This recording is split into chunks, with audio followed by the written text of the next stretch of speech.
Hey, hi there. So, welcome to this UVM Core Concepts Introduction Part 2.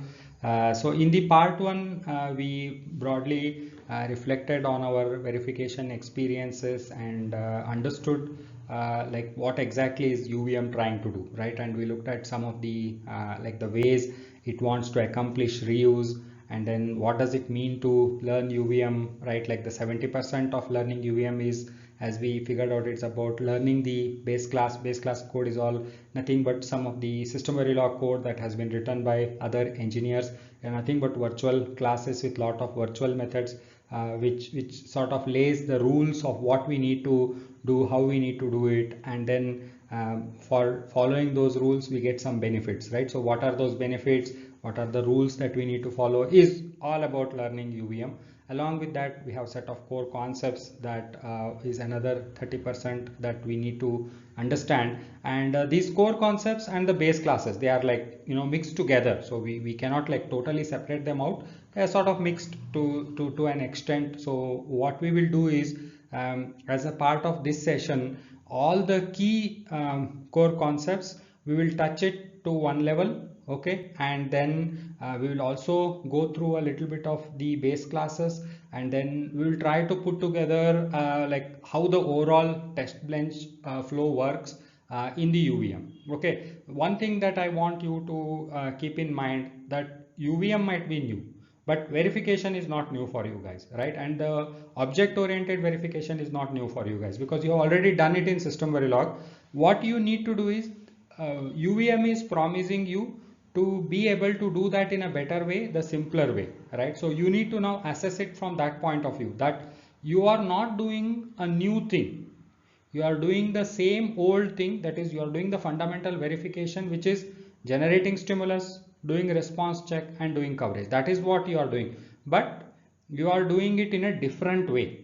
Okay, you are doing it with the help of the base classes that are provided, that enhance your productivity. That is the only difference, but the fundamental remains same. So I want you guys to keep that in mind, because without that in mind, you might think that, oh, it is something else. It is not something else, it is the same thing, but it's just doing that three steps in different way. That is all that is there. So you keep that background in mind, and then when you go through this session, you will be able to think of it like a mapping exercise. Don't think of it like I'm learning again from scratch. You are mapping the concepts that you had implemented in certain ways in the system Verilog test bench. Now you are going to map those to actual UVM, where each of those gets standardized. So keep this point in mind, and now let's jump into this session. Okay, so we have built enough context as a background for going now starting into the core concepts of UVM. So we'll start off with what are the primary goals, principles, and the way UVM gets deployed. So the goals of UVM in a very simple way is basically to standardize the process of building test benches for coverage driven constraint random verification. So this is the whole goal, is to standardize that process, and then enable then structurally and functionally configurable test benches. They should be highly configurable. That's the main goal, that it should be standardized process to build the test bench, and the test benches that are created should be both structurally and functionally configurable, so that they can cater to wide variety of applications and to wide variety of tests. And then bring in the concept of like verification IP reuse. So verification IP reuse is something that not only happens within the company, but even the third party vendors do sell verification IPs, like for example the Synopsys, Cadence, Mentor Graphics, which has become Siemens, a bunch of other smaller companies as well. They sell, like for example, any standard interfaces like PCIe, USB, Ethernet. You can buy verification IPs from them, right? So and then integrate those verification IPs. There will be UVM compliant verification IPs that natively integrate into your UVM test benches, so you don't have to develop everything by yourself. So basically do the reuse, not only, so any standardization brings in the reuse. So reuse within the organization and reuse across the organization, and primarily sort of the main business that it caters to is you bring in the verification IP reuse, and the some of the principles that it follows in order to promote the reuse is the separation of tests from the test bench. So we looked at it that since it is separated out from the intent of test, right, that because of that it remains generic. Right now I could be doing a test that is very specific to my microarchitecture, right, and then particular requirement can be built in different following different microarchitectures, right. There's not be only one microarchitecture. I can take a different type of microarchitectures and provide the same requirement. Now if my test bench is very much tied to the microarchitecture, for example, then it won't be able to, the components that we build as a part of such a test bench won't be reusable. So anything that is very specific, we sort of isolate it and put it in the form of tests or the external components, and the core reusable functionality goes into the environment. And that same philosophy you keep following down to agents and the drivers, monitors, and everything that you build, so that they remain as cohesive in terms of their own functionality and as decoupled with the rest of the environment, so that they can be plucked out and plugged in somewhere else. And the main concept that we will see repeatedly is that everything we do it with the transaction level modeling, and the transaction forms the central unit around which everything gets built and gets communicated. So how do we do the transaction level modeling and how do we do the communication? Those principles become important. And then in everywhere you will see that we sort of follow a layered and an object oriented approach in building the test benches. And then the messaging also gets standardized, because messaging is important, although it might, like in terms of the complexity, it might not be a very complex concept, but it's very important because it aids the debugging, right? And debugging is very important part of the whole process. So standardized messaging makes the debug relatively simpler. So this set of goals, it kind of deploys it with implements it with the help of these principles. And the way it gets deployed is system Verilog source code for the reusable base class library. So I'm repeating, it's a system Verilog source code. So at any point of time, you should be able to open a source code and look at it. There's a documentation that is provided in the form of two things. So there is a HTML based class hierarchy documentation that is generated from the comments present in the class. So that's very nice documentation. You can traverse various class hierarchies and look at it. And we will of course talk about some of the snippets from those documentation again and again throughout this session to help you build familiarity with how the documentation is organized and how you can use it, so that when you next time look at the documentation, it won't feel alien. And then final thing is that any object oriented language with the notion of parallelism can be used. As we talked about, the PyUVM is evolving, so the rules of UVM can be implemented with any other languages as well. So, and we will see that, for example, another thing we will see, the transaction level modeling that we are doing in the UVM, for example, has come from a system C word. Okay, so that way the rules which are implemented in one language, they also get implemented in another language. So that is the whole idea of the deployment for the UVM. So this concept of transaction versus transactor or object versus component, it's one of the very fundamental concept for any coverage driven constrained random verification type of an environment, or for that matter any object oriented programs that we build. The basic idea is that you build whatever the processing functionality that you want to implement as a sort of like as a loose correlation I'm giving, implement that as a processor. Like for example, let's say I had to implement bunch of math functions.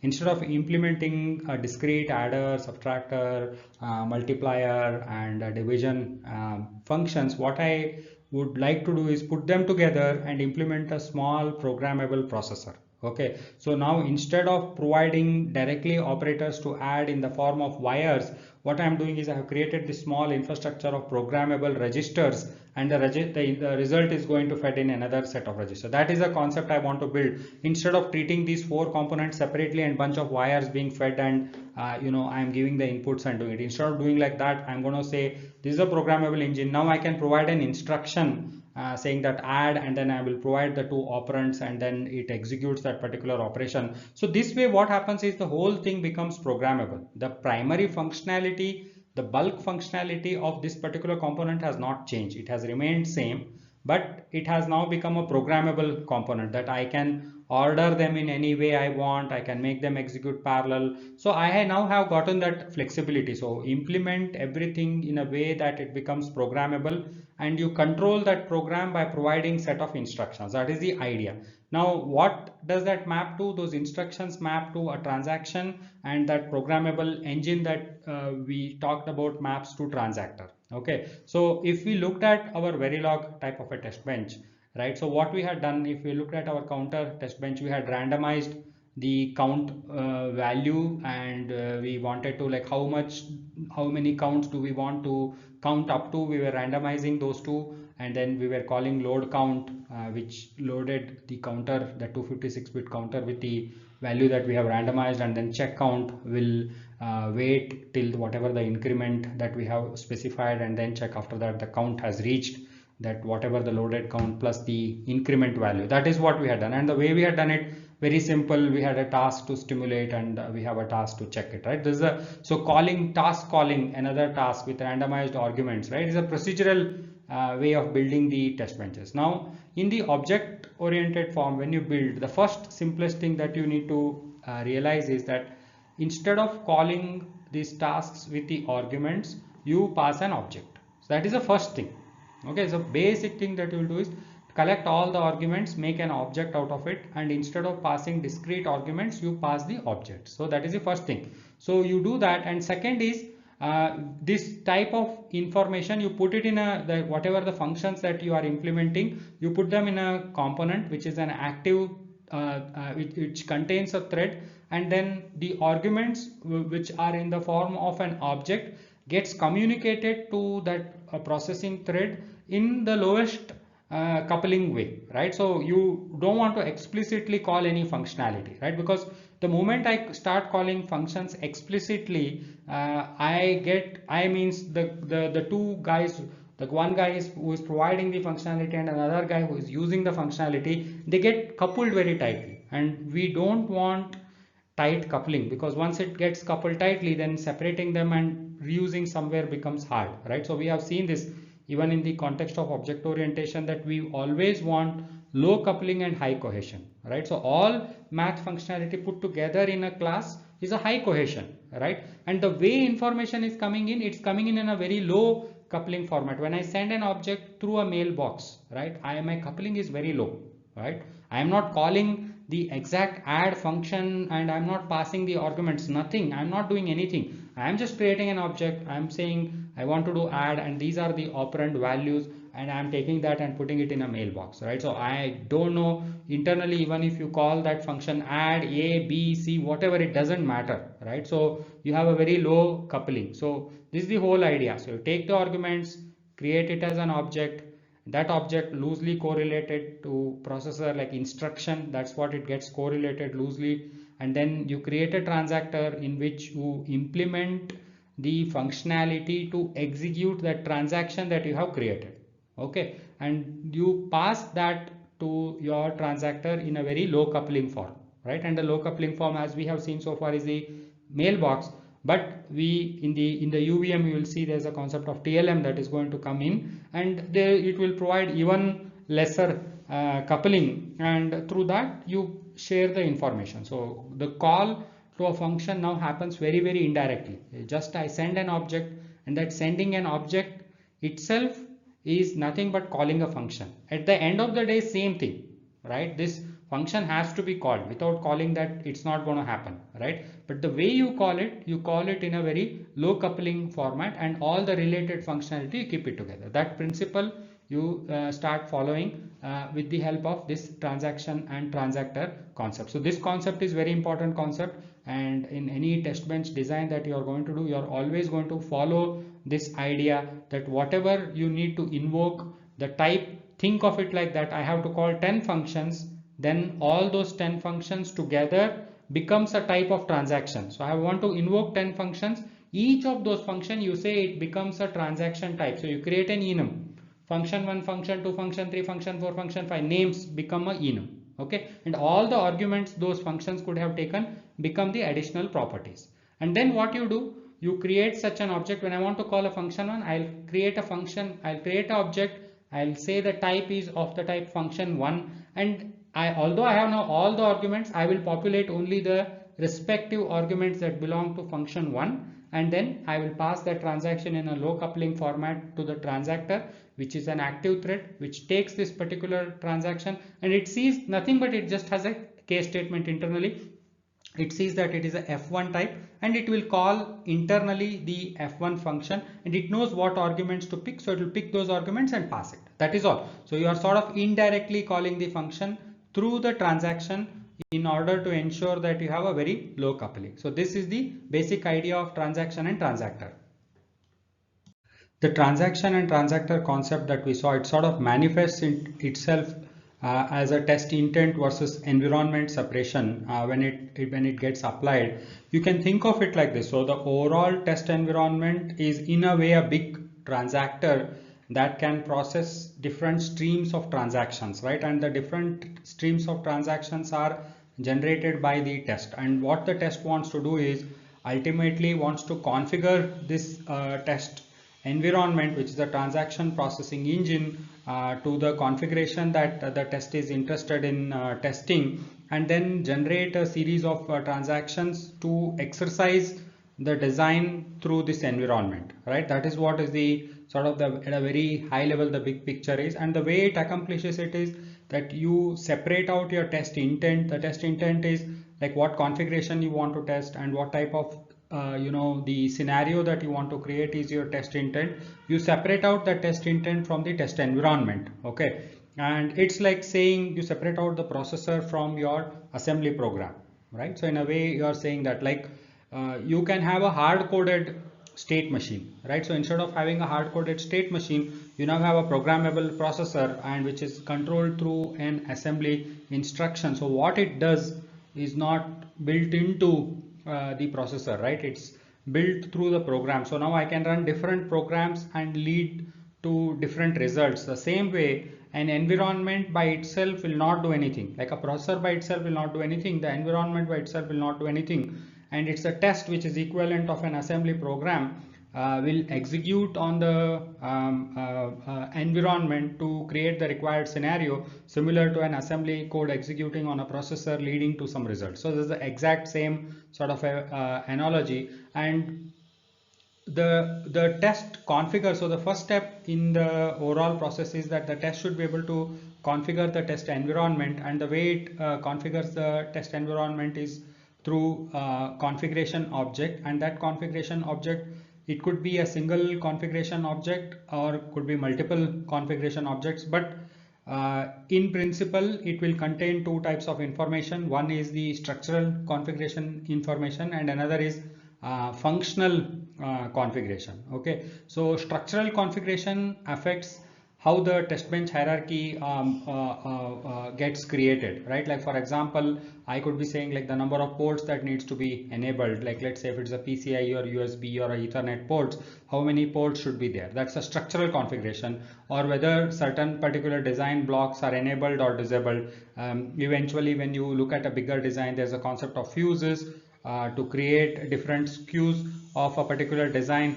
Different variations of a same chip are created by removing certain blocks functionality from the chips.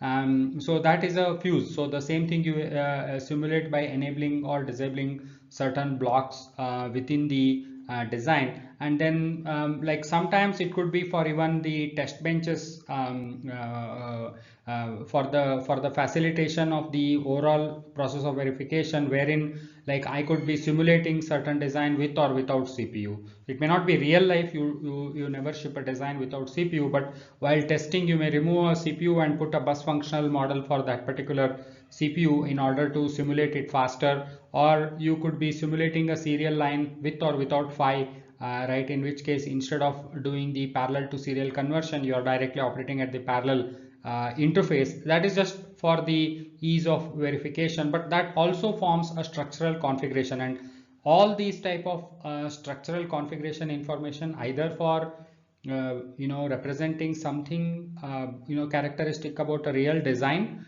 or it could be something that helps you facilitate the overall process of like mainly either provide better controllability and observability, that is when you don't have the processor, you have better controllability and observability as well, or to make things faster, like instead of doing it at the serial interface, you are doing it at the parallel interface, and that serial interface part gets verified separately. Hence you are able to exercise more scenarios because now simulation runs faster. So this all information is contained in the configuration, in the structural configuration. And then you have functional configuration that affects how a test sequence executes. For example, there could be certain features that could be enabled or disabled, or like I could be controlling how the test scenario should behave. Like I could be specifying what should be the percentage of error injection, right? So I might have different errors, I might have enabled few errors, and how much should be the percentage of error injection. Or I could have a traffic shaping control, that how the traffic needs to be created, whether it should, how much it should stress, all those parts I can provide it as a part of functional configuration. Again, as we saw with the structural configuration, wherein we had a part that maps to real design or something that facilitates the overall verification process. Even in the functional configuration, that is something that maps to your controls that are present within the design. A design contains your control registers, right? And those control registers could be mapped into your functional configuration, where you can randomize those functional registers. It could be an interrupt mask or certain feature enable disable control. It could be any features that are exposed that you can control. It could be a part of your functional config. You can be randomizing and programming, or something that facilitates your verification process in terms of how much error injection do I want to do, how much like a traffic, what is the shape of traffic that I intend to generate. All that can be contained in your functional configuration. So the overall idea is, now the test, what it does is it takes in the configuration objects. So the test, if you see this UVM test bench diagram, the environment remains separated from the test. Okay, so test through the configuration object configures the environment, and after configuring the environment chooses the sequences and runs those sequences on this environment, and then this sequence creates bunch of sequence items, which are nothing but your transactions, which execute on various agents that are present within the environment, and those agents deliver that particular high level transaction in terms of low level wire wiggles to your DUT. So that is the big picture. So you separate out your test intent from the test environment, and once you have separated it, your test takes a configuration object which contains structural configuration information as well as functional configuration information. Through structural configuration information, the environment gets configured as per the test's requirement. It says I want 4 USB ports, I want 2 PCI Express ports, I want 3 Ethernet ports. Whatever the structural configuration that it requires, it gets configured, and then it can enable disable various features. I want to enable some accelerator, disable some interrupts, and want to disable some caching, so I can enable disable various functional features of the units that I have selected. Once I have done that, then I will choose series of sequences which will create like a traffic, or it could create some asynchronous events like, okay, connect, disconnect. It could be creating some resets in the middle of traffic. So all those type of sequences I will pick and choose and run parallelly on different interfaces through my environment, right? So this is the overall philosophy, that a test is in control. It through configuration object configure the environment, and through sequences generate the scenario, and that scenario will be matching the both the functional and the structural configuration that I have configured. The sequences must be aware of configuration object, take the configuration and generate the scenario as per the configuration. So this is the whole big picture of test intent versus the environment, which is again one of the important concepts for the UVM. So this is the basic representation of the UVM test bench. It's a simple structure. So what we have over here is, at the bottom we have the DUT, and then through bunch of system verilog interfaces, the DUT gets connected to the environment. So we will look at this process in detail. So we connect the interfaces to the design, and the connected interfaces are put in the configuration database at your test bench top.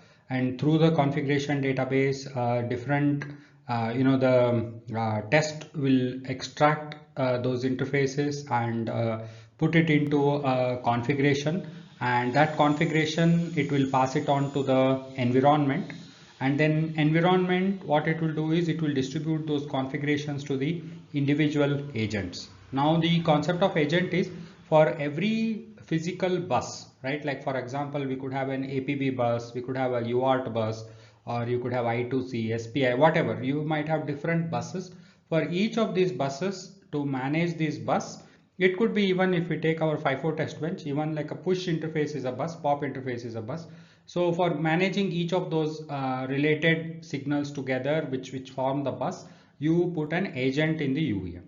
Okay, and what does an agent consist of? Agent consists of these three components. So it consists of driver. Okay, there's a UVM driver, and it consists of an UVM monitor, and it consists of a UVM sequencer. So these three components are the primary thing that is present in every agent, and along with that it will also contain the configuration object, as we talked about.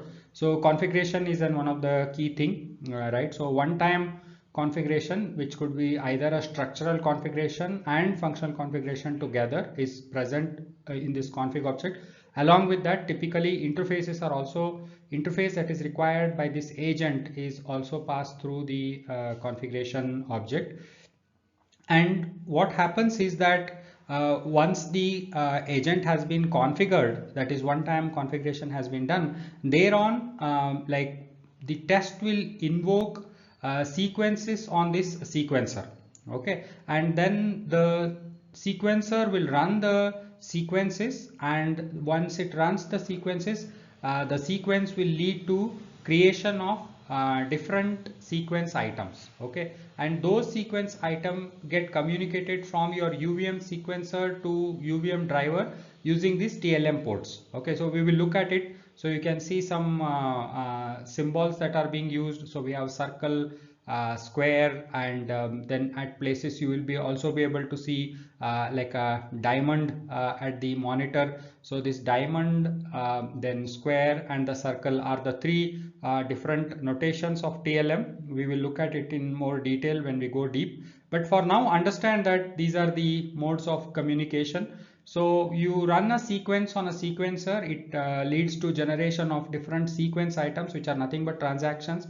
Those transactions get communicated through the TLM ports to the corresponding UVM driver, and the UVM driver will end up driving the corresponding signals.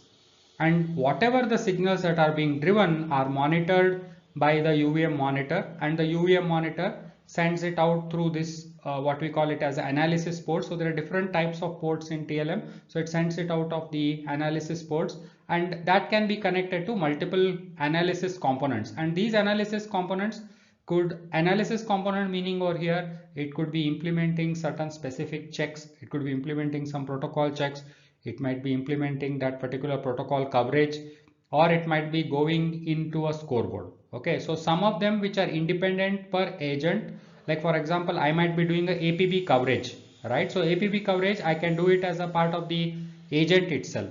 But if I want to implement a scoreboard between APB bus and let's say something in a UART that I'm transmitting, then I need to do it outside, because that requires me to get information from an APB agent as well as UART agent, so that I have to do it outside of the agent but within the environment. Okay, and those connections are also made through the analysis port. So on overall, if we look at it, we have the test, and then we have the test which instances the environment, and environment instances a agent per physical interface. For any major physical interface, it instances the agent, and agent consists of these three primary components: a sequencer, driver, and a monitor, and all of them are connected through the TLM ports. And along with the agents, the environment will instance additional checkers, coverage collectors, scoreboards, and all of them get connected to the agents in order to extract information about the interfaces. And always test before starting, it selects the configuration, and through configuration it configures the environment, and then hierarchically the environment passes the respective configuration objects or the information to respective agents, and the agents configure themselves. After this whole environment is configured, then what happens is test selects few sequences which leads to generation of sequence items, and those sequences can be run parallelly on multiple agents. If you want to create a concurrent scenarios, it can be run concurrently on different agents, and when those sequences are run, it leads to creation of sequence items. Those sequence item gets communicated between different test bench components using the TLM ports. So this is the overall operation of the UVM test bench. So we looked at like a very high level view of the UVM test bench. And while we looked at that UVM test bench, we talked about bunch of UVM base classes, like we talked about agent, we talked about environment, and we talked about like within the agent how the the sequencer, driver, monitor, and then we also talked about UVM test. So now the question is, like, where do they all fit in? Like, we'll quickly take a look at it. What do those mean and where do they fit in the overall object hierarchy? All of those, what we need to understand are their base classes. Okay, and we will keep revisiting this picture again and again. This is not a complete hierarchy, but this is the hierarchy of key base classes. If we look at it, we in the base class hierarchy in a way that matters to us, there are three categories. Okay, so the first one category, which is helps us monitor, like helps us model the transactions. Okay, a transaction or a series of transactions in a form of a sequence, that's one category. Second category is a transactor or the components, right, which have presence throughout the duration of test, that is the second category. And third category is something related to utilities, right? So one of the utility that we talked about is like a configuration database that's meant for communicating the configuration objects between the components. Like for example, in the previous case, a test communicated the configuration object to the environment through the configuration database. That's the hierarchy. The top is test, below the test there will be environment, and within the environment you have the agent, and within the agent you have the driver, monitor, and sequencer. So now across this component hierarchy, when I want to communicate information between these components, right, communicate one time configuration information between the components, that we do it through the global config database, right, UVM config DB. And so that is an utility, right? Or we could have a RAL, right, which is the register modeling for the DUT registers. We'll look at it a little bit more detail as we go further and in the examples. So all these are utilities. So predominantly we have these three categories, right? So you have transaction, which multiple of them get created. How do we model that? Second, components, which remain active throughout the duration of test. Which are those and how do we model it? And third is the set of utility classes which help put all of these things together, or like serve a specific purpose like a RAL. So this is the overall big picture of how the various base classes are organized.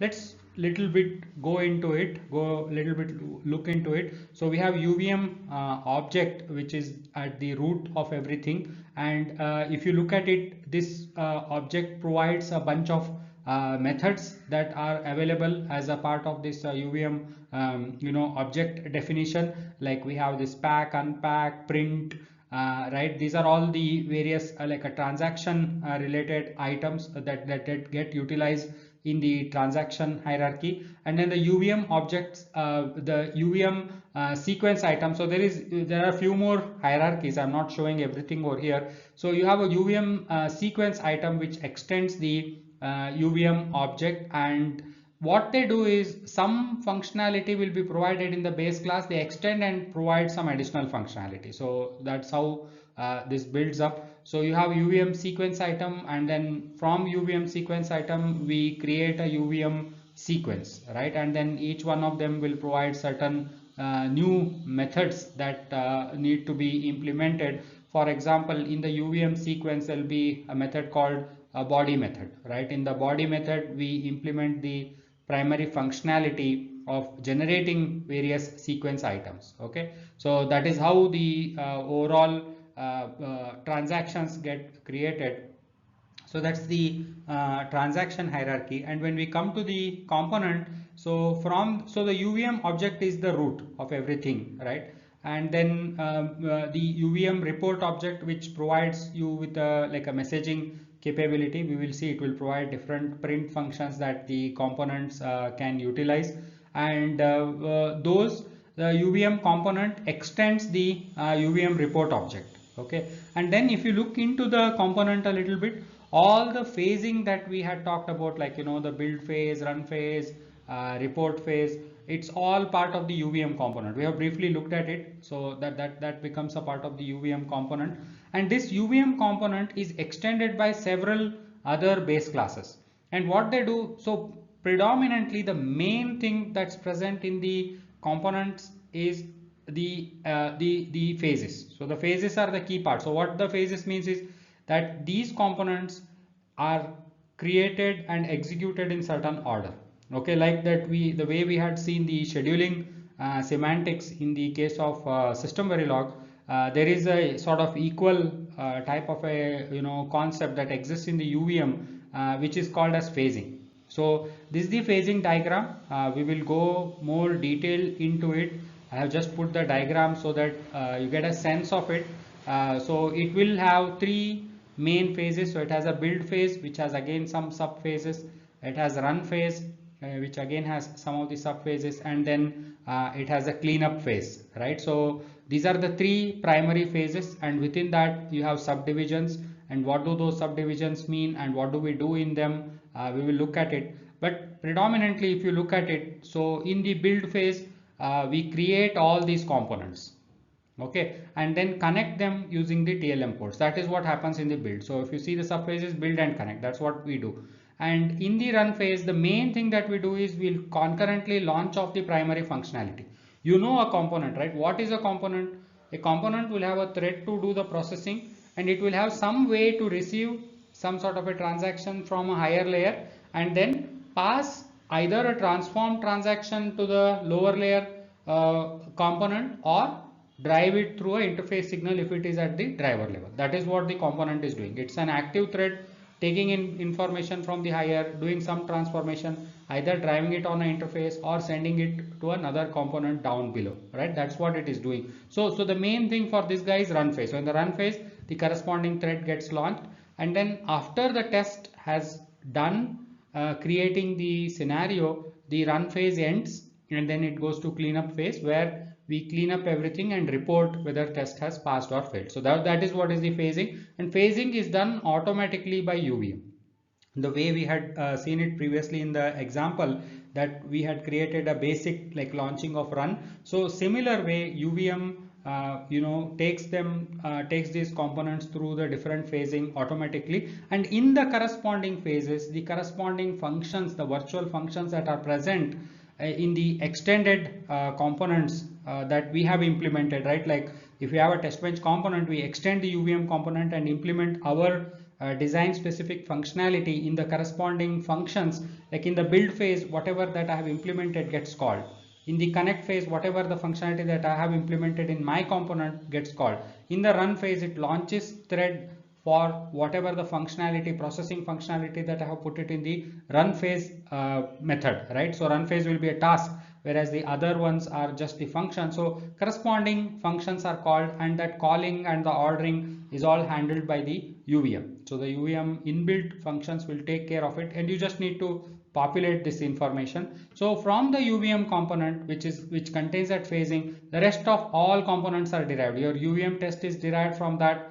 It will add a few more functionality to it, and then your UVM driver is derived. It will add a sequence item port, and then you have your UVM sequencer, which is deriving, then UVM monitor, then the UVM agent, then the UVM scoreboard is there, your UVM env. So if you look at it, all these additional classes that we talked about in the test bench diagram in the previous slide, they are all primarily deriving the UVM component. So the UVM component its phasing is the primary functionality. Along with that, they will do few more small enhancements and implement certain other functionality, and some of them they derive, they don't even implement anything new, they are derived to make the intent clear.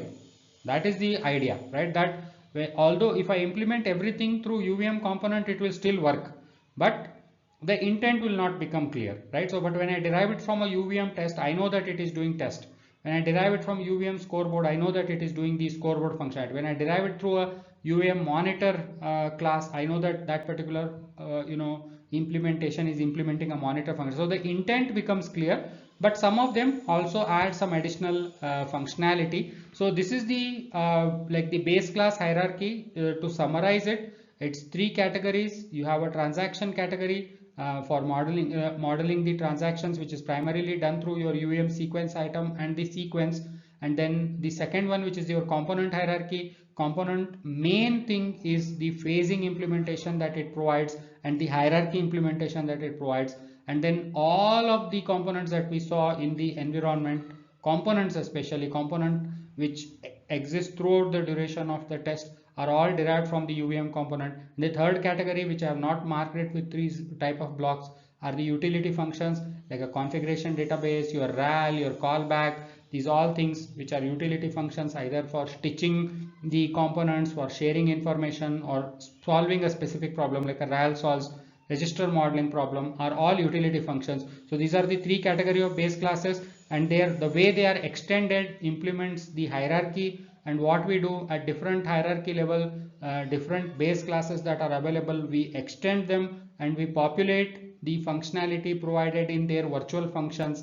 And once we populate it, the core UVM infrastructure invokes them as per the requirement, like the component functionality is invoked as per the phasing, for example, right? So it will take care of it. And in the sequence, when we write the body and whenever we call a particular sequence.start, it will invoke the functionality present in the body, and that will lead to creation of the sequence item. So this way there will be definition to each of the function as to what they do, and when we populate it, and it will tell what you need to implement in that particular function and when it gets called. It will tell those, and if you populate it as per that, at appropriate time in the phasing, at appropriate points, the corresponding functionality gets called, and the overall test bench and the test intent gets realized.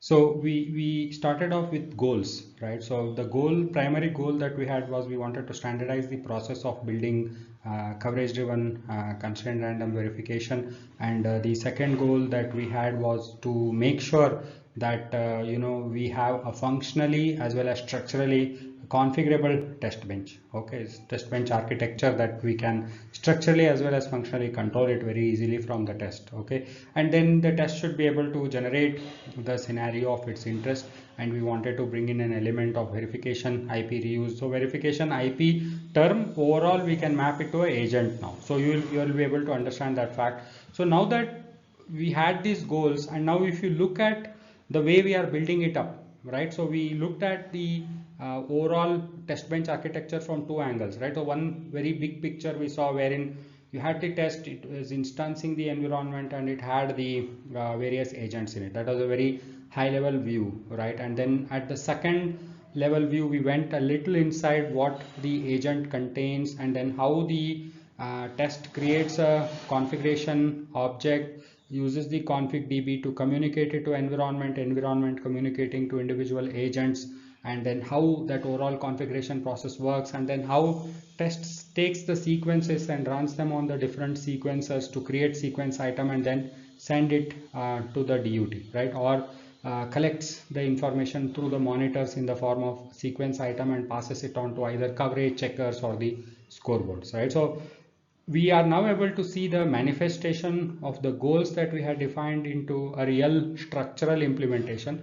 And we saw that in those structural implementation, we were using various transactions and the components, basically various UVM base classes. We briefly saw how those classes are all organized, and in where are they sitting, in which hierarchy are they sitting, in transaction, component, or the utility hierarchy. We kind of briefly looked at it.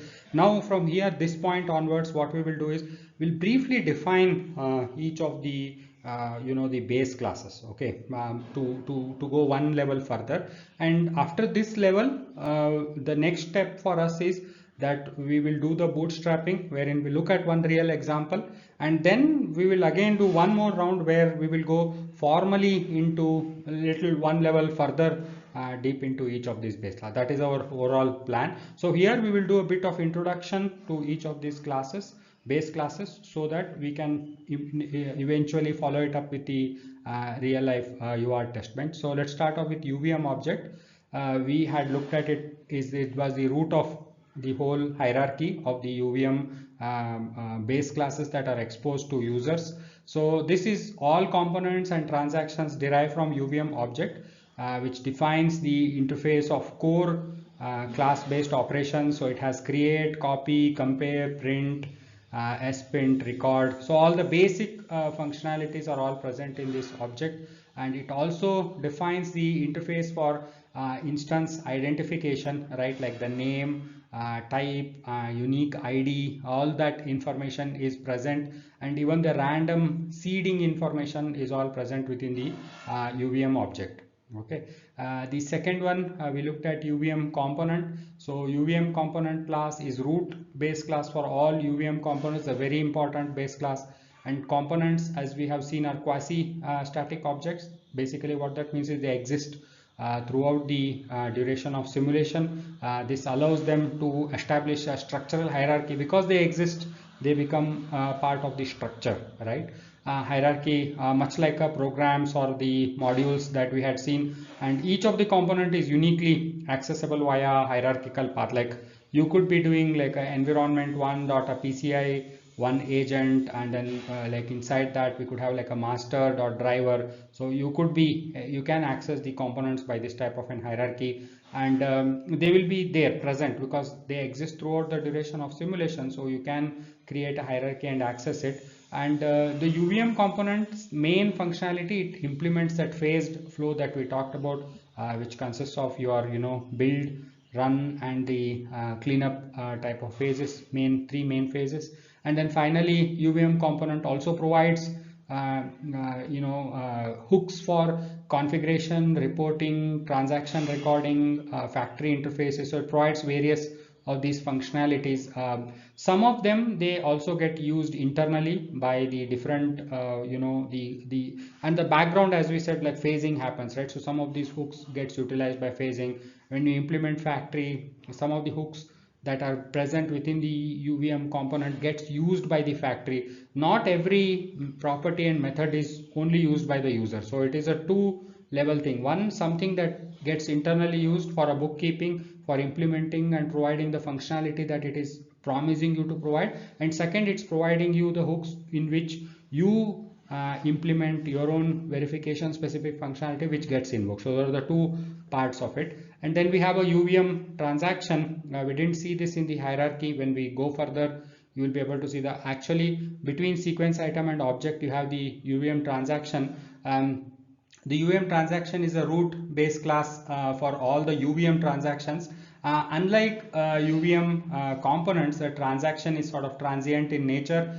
It extends from the UVM object and it includes timing and recording interface. So what does timing and recording interface means is that while if you measure any performance type of a thing, then you need to know when a particular transaction started, when it ended. So all that type of information is predefined and present in the UVM transaction base class. And simple transactions can derive directly from UVM transactions, but mostly the UVM transaction base class is not used by users. Okay, for our implementation of any transaction in UVM, we tend to use the UVM sequence item. So UVM sequence item derives the UVM transaction, and that is what we end up using because all our sequencer and drivers are all parameterized by the UVM sequence item. So for all our transaction implementation in UVM, we will use UVM sequence item. And then we have one UVM root. UVM root is not derived by any user functions. It is the main thing that manages the UVM, that works in the background. It's a special UVM component that serves as a top level component for all UVM components and provides the phasing control. This is the guy who does the phasing control for all UVM components and other global services. So this is not touched by user. It is all happens behind the scenes, but you do have a UVM root base class that is present. So UVM sequence item, UVM sequence and sequencer are your stimulus generation base classes. So we'll quickly look at object hierarchy a little bit, and then we'll jump into the definition of each one of them. So if you look at it, we have a UVM void, which is really the root. I'm just getting into now one level further detail, and then we have UVM object, which is practically what we really use for most of the usages. And then we have a UVM report object, and then we have a UVM component, and then the user components are derived from the UVM component. And then from the UVM object we derive the UVM transaction that can be extended to build user transactions. For some simple cases you can use it, but for most practical purposes generally you don't extend from UVM transaction. You tend to extend from UVM sequence item, which is extended from UVM transaction. So you extend UVM sequence item, and then you create your user sequence items, which are nothing but your test bench related transactions. And from this sequence item you have this UVM sequence base, and from UVM sequence base you have a UVM sequence. Sequence creates series of sequence items, so you extend UVM sequence base class as a user sequence, and then through that you generate a series of UVM sequence item, user sequence items, which get generated on sequencer, and then they get communicated to the driver for the further processing. So a sequence item is a base class for user defined transactions that leverage stimulus generation and control capabilities of a sequence and sequencer mechanism. So what is this sequence and sequencer mechanism? We will see as we go further. So there is a predefined communication protocol, arbitration protocol that is all defined as a relation between these two. When I say sequence runs on sequencer, what exactly it means, right? So that part we have not looked into the details, so look into it.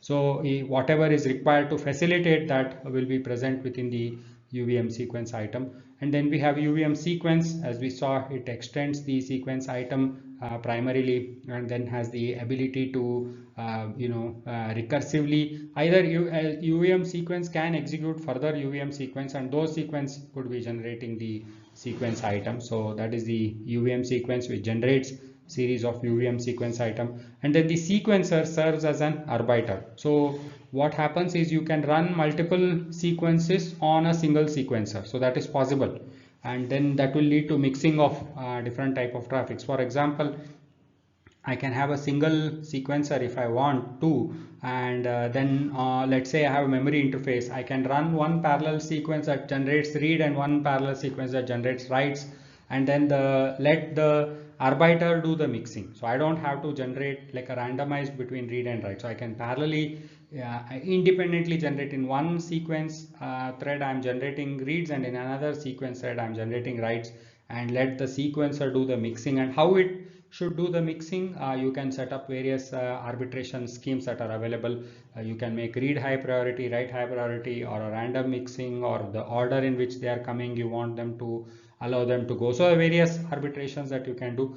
So when you have multiple sequences, you can utilize those capabilities. And requests for new sequence items are initiated by the driver. So the way the communication works is you have a sequence at the top, sequencer in the middle on which the sequence executes, and then the driver at the bottom, which is connected to the sequencer as we saw it in the agent. So it's the driver actually who tells the sequencer that I am ready to do something, and then sequencer takes the sequence item that is created by the sequence and sends it to the driver. So that is the communication protocol. So upon such request from the driver, the sequencer selects the sequence from the list of available sequences. If you have multiple sequences running, it selects one of the sequence to produce and deliver the next item to be executed. Okay, so a driver tells the sequencer that I'm available, and then the sequencer selects one of the sequence that has been running according to the arbitration scheme that has been defined.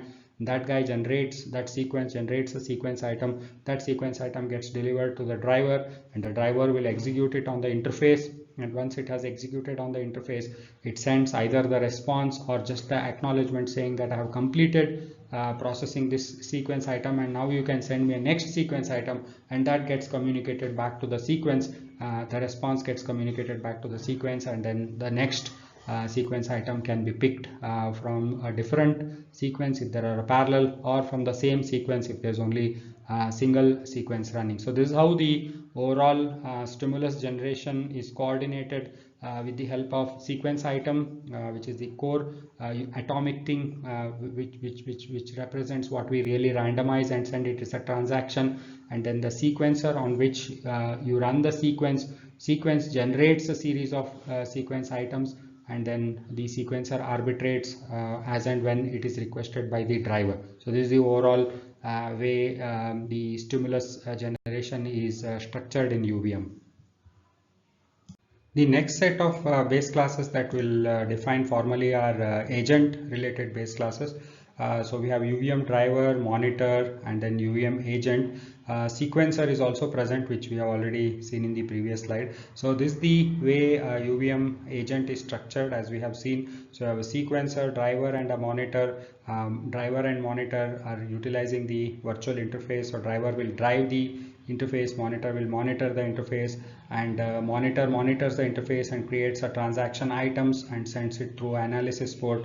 Analysis port provides us like a one-to-many connection, and then anything that is interface specific, coverage or a checker can be implemented within the agent, and these coverage or the checkers are implemented as another base class called UVM subscriber. So subscriber subscribes to the transactions provided by the monitor, and then we have already looked at sequencer running sequences leading to creation of sequence items, and then sequence items get communicated through the sequence item port, which is a pull type of port, as we talked about, because is the driver pulling the transactions, right? So it's a pull type of a port. So so how that communication works, we will look at it in the future slides.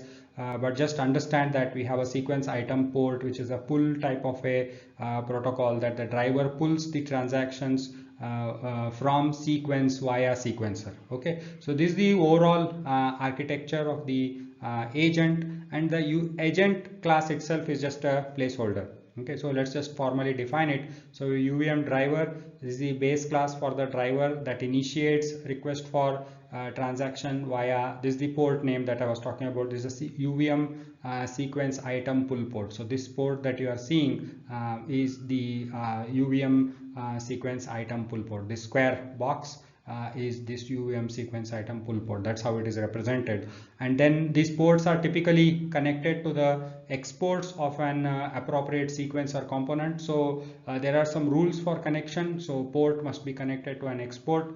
We'll look at it, what it means. Just register the terminologies at this moment, absorb that information. A square box is a port, and this circle is an export. That is how it should be connected. It's like a T-joint, right? So sequencer provides the export, and driver provides the port, and it gets connected, whereas monitor provides, you can see the diamond over here, it is a analysis port. Okay, so the UVM monitor, we'll look at it. So this class is the base class for all your user defined monitors, and it is derived from the UVM monitor. Many of the times, I think UVM monitor and component, when we look at in more details of the component, you will see that there is no additional functionality provided in the UVM monitor, whereas like at least the UVM driver, when it extends from the UVM component, at least adds this UVM sequence item pull port. That's extra functionality that's provided in the driver, whereas when you look at the UVM monitor base class, at least at the UVM 1.2 implementation, there's no extra functionality provided in over there. Okay, it's just the same to UVM component, but still why you should extend it from UVM monitor is if I want to find out from a test bench which are the classes that are implementing a monitor functionality, it makes it very easy that I can always grep for UVM monitor and find it out. So deriving from UVM monitor allows you to distinguish the monitors from generic components type inheriting the UVM component.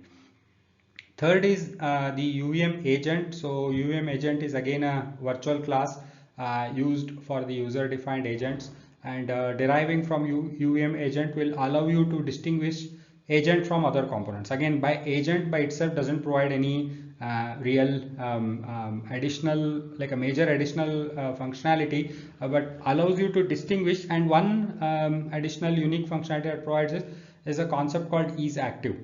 Okay, so what this means is that an agent can be configured in two modes. There is an active mode, there is a passive mode. So in an active mode, it will have a driver and a sequencer, so it can drive the interface, and in the passive mode, it only monitors. Okay, so remember this, in active mode, it can drive the interface using the sequencer and driver. So for the driving path only, you need sequencer and driver. If you are just monitoring, you don't need these two components. So when it is configured in a passive mode, these two are not instanced, only monitor will be present, and it will just monitor the transaction, and that can be configured through this one property that the agent provides called isActive. By just setting isActive, nothing will happen. So it just it provides that interface, so you can set it, and when you set it, how the agent needs to be built, it still needs to be done by the user itself, but the interface is provided. So that is the agent for you guys. So tests and environments, right? So they are created from these base classes. So you have a UVM ENV. It's again part of your component hierarchy that exists throughout the duration of simulation. It's a base class for container for all the test bench components that creates the complete environment. And so if you are doing it at unit level, your environment may consist of all entire test bench. But what can happen is, so you create an unit level environment, and then when the same unit moves to a cluster or a SOC, you can bring in this entire environment and make it a sub environment at the system level environment. So that way you get to reuse the whole thing as well.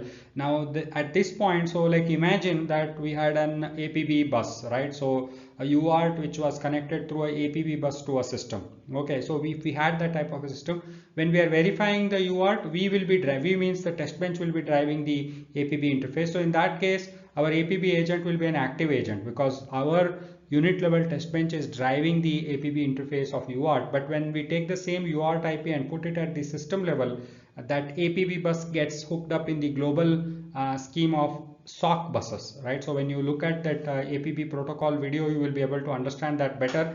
But for now, just understand the fact that the UART gets interfaced through to the processor using the backbone buses like AXI, APB and AHB. So now the DUT itself, right, the processor, when it initiates the read write, it will drive that particular APB bus. So now when we take our environment like a UART environment and put it in the system level, we don't want our agent to be active, right? Because our test bench is not going to be driving the APB interface, rather the DUT itself will drive. But what we would like to do is we would like to monitor that bus and see what is happening. So when we use this environment at the system level, then we will configure our APB agent to be a passive agent, whereas when we use it at the unit level, we will configure it as an active agent, just to kind of make that distinction. But the same, so when it uses a sub environment, we can make some of the agents as passive, because those are already driven by the DUT.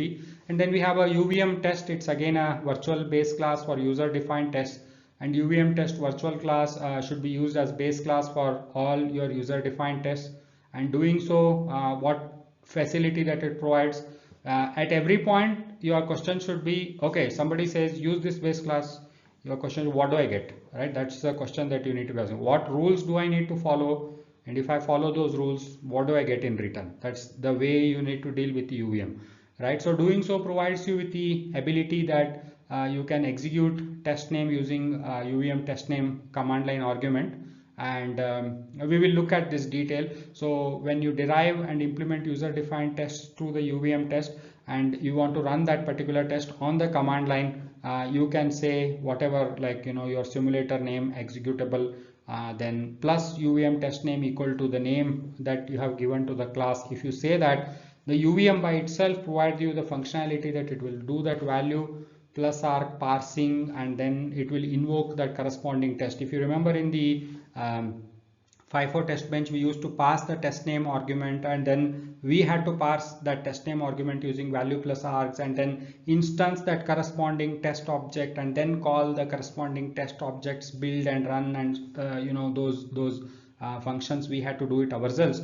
Whereas when you do it with UVM, when you extend it with UVM test, all that functionality comes in built in. So that is what we are talking about, right? So this is, you are forced to follow the rule that you have to extend it from UVM test, but once you do that, you don't have to do that extra test of instancing the test, doing the value plus arg, calling that particular test name. All that is taken care by your UVM root. Okay, so how it does it, we'll look into it a little bit more detail as we go further.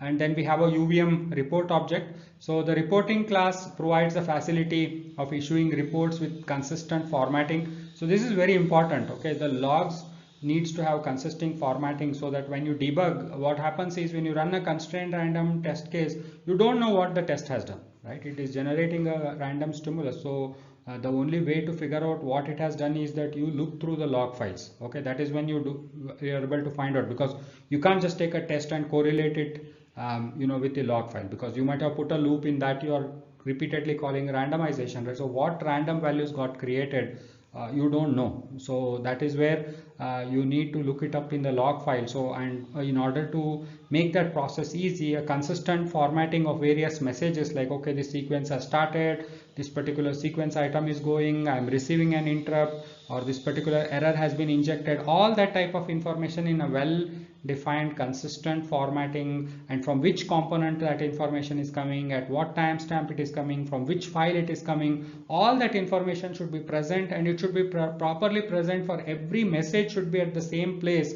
so that we can train our eyes to look at that. And every time, we don't have to we don't have to search around for some, which file it is coming, which line, what timestamp. All that should be like, it becomes standardized. So once you get used to it, it becomes easy. So, and then user can configure various actions, like you can send the different outputs from different components to different log files, and you can configure those different actions as a reporting severity. We will look at it. We have information, and then we have warnings, and then we have errors, fatal, and then within the information you have different verbosity controls. So based on the severity, and you can also define the ID as from where the source of the message is coming from. So based on that, you can define different actions, and then users can also filter the messages based on verbosity control. So you want certain type of messages when you have enabled certain verbosity, you are trying to only, let's say, distinguish between test bench and DUT at the moment. So you don't want to look at all the internal messages. So you have a way to control the filtering of what information should appear when, right? Because the view of the information required for a test bench developer, because he now is interested in all intricacies, versus the view that is required by a sequence writer who just is interested in understanding whether his sequence is executing properly, is very different. And you don't want to flood people with too much information. So there are knobs and controls through which you can, of course you also have to take care of coding guidelines, but provided you do that, then you can filter the information coming from different components. That eases your debug process. So that is the main functionality that is provided by your UVM report object. We look at few more utility type of base classes. So you have UVM configuration DB. So note that when we were discussing some of the previous base classes, we saw that they were user extendable base classes. So you extend from them and you implement your own functionality in the virtual methods provided in those base classes. Whereas UVM config DB and TLMs, they are slightly different. So we look at it like UVM config DB, you don't extend and do something. Okay, so you just call the static methods, you don't even instance it. Okay, so that is another thing. It's a one instance that is present, you just access it, that particular, it's not even instance, it's just a class declaration that is present, and you access that class declaration using the scope resolution operator, and that's it, right? So these are called singleton type of a mechanisms. And then in the TLM case, again, you don't extend any classes. These are already predefined classes that are present. You just instance them, and it uses the system verilog interface class type of a concept. And just because you instance them, certain methods gets inserted into the class that is inserting, instancing this TLM ports, which further needs to be implemented. So there are different ways, but bulk of UVM works on extending a particular set of base classes, but then there are certain functionalities like config.db wherein you don't even instance, you just use the existing singleton class and you access it using the scope resolution operators. So configuration, it provides there is a configuration database and a resource database. They both provide like a centralized database where type specific information can be stored and received. So any type of information, you could be passing either a virtual interface or you could be passing different classes, right? Any type of any data, different data type information can be passed across the hierarchy of test bench using the UVM config.db, and information can be read or written from this database at any time during the simulation. Don't get confused with the database as some SQL database or something like that. It's not. Think of it like just an associative array type of a concept over here, that you have a sort of a key value pair. You specify the key name and then the value, you put it into this particular conveniently just named as a database, but it's just a class. So put it in that, and then in another hierarchy with the same key name, it extracts from that particular global central class. And a resource may be associated with specific hierarchical scope. So as we talked about that when you pass it down from test to environment to a particular agent, the guy who is putting it in the config.db can say that this must be accessible only to environment like the test.environment.agent1.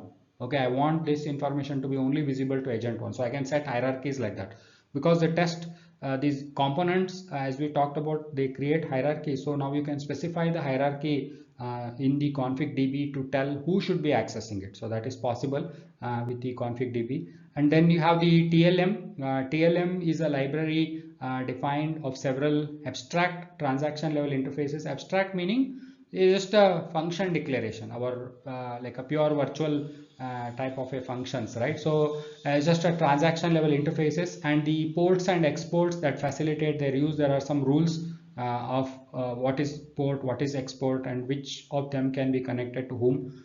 We will look into it more detail, but at the moment just understand that it's an interface that consists of one or more methods used to transport data. This is what you need to understand.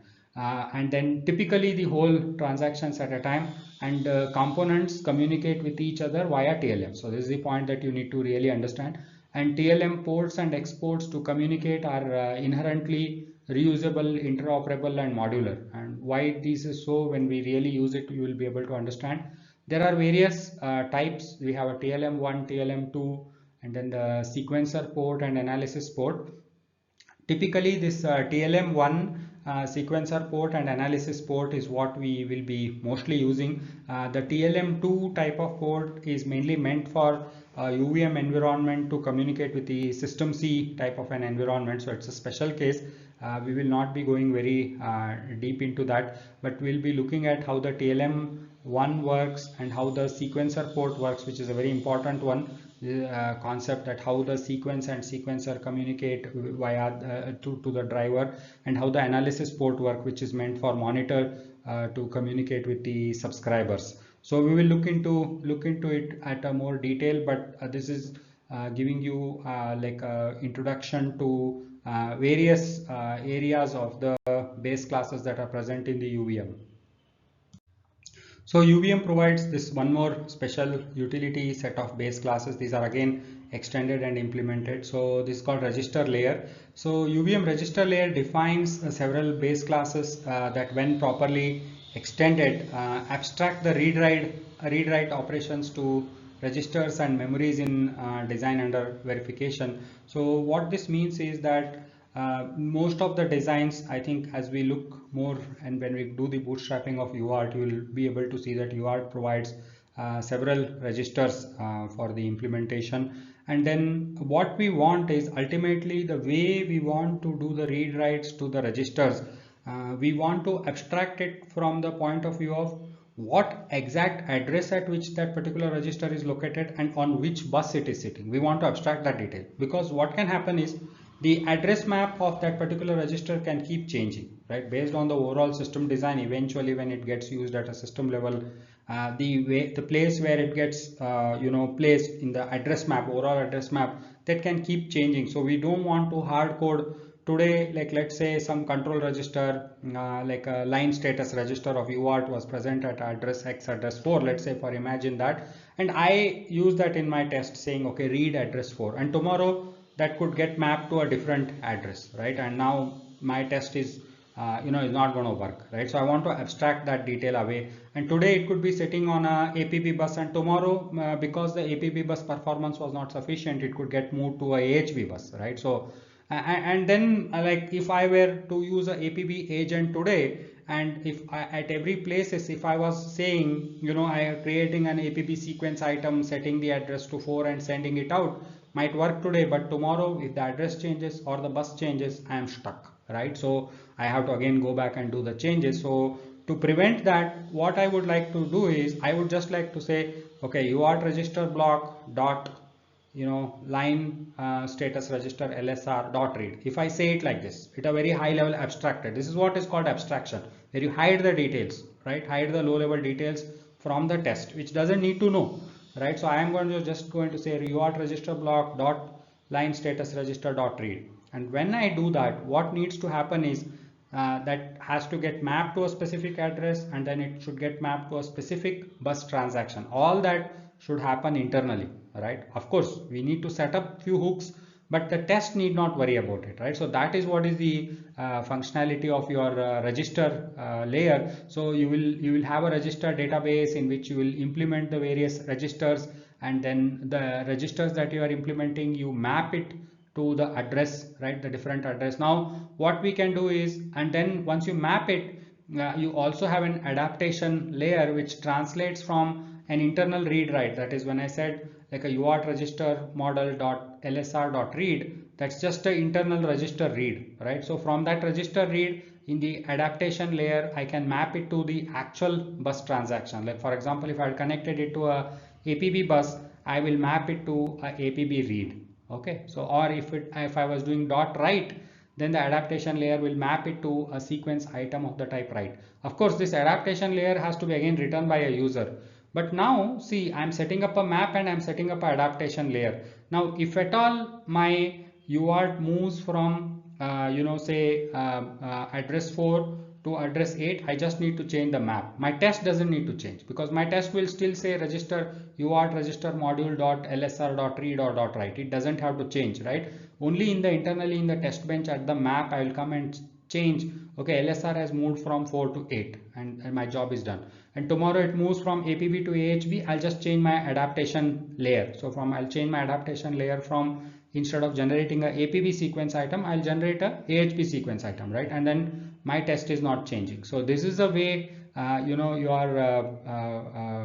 register layer provides you the abstraction. There's also concept of prediction. So wherein what it does is, whatever the register that is present within the DUT is actually getting modeled over here. Okay, this you will understand in more detail when we do the bootstrapping and we look at the RAL model of the UART that we are going to verify.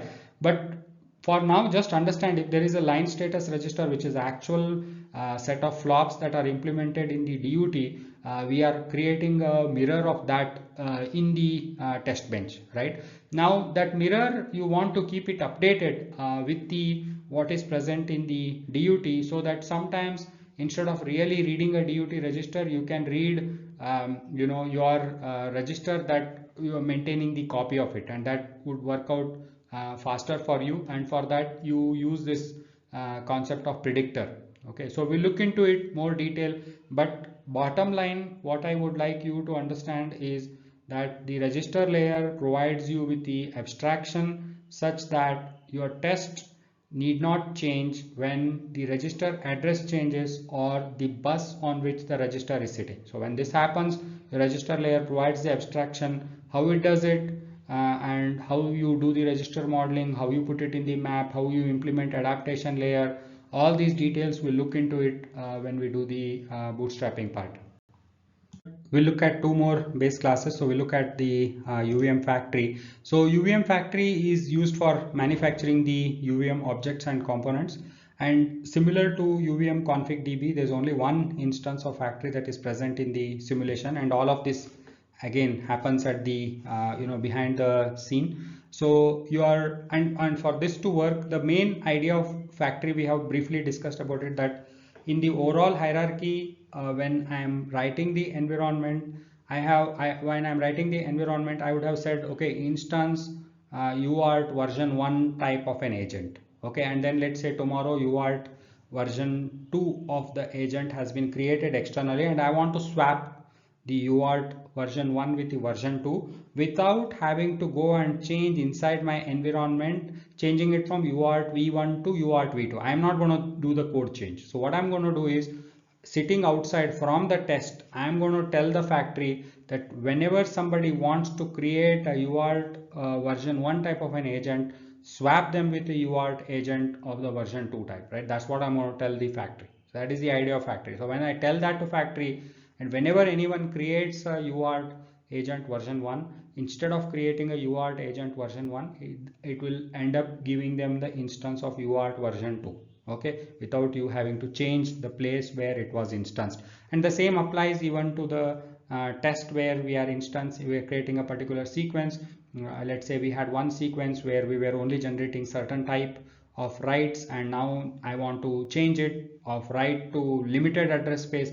I can declare another sequence and then swap that sequence that's already hard coded in the test with this new sequence using the factory. So I can set up the override, and once I set up the override, whenever test creates this particular sequence of, let's say, sequence type random will be replaced with, let's say, sequence type limited random, right? So that will happen automatically.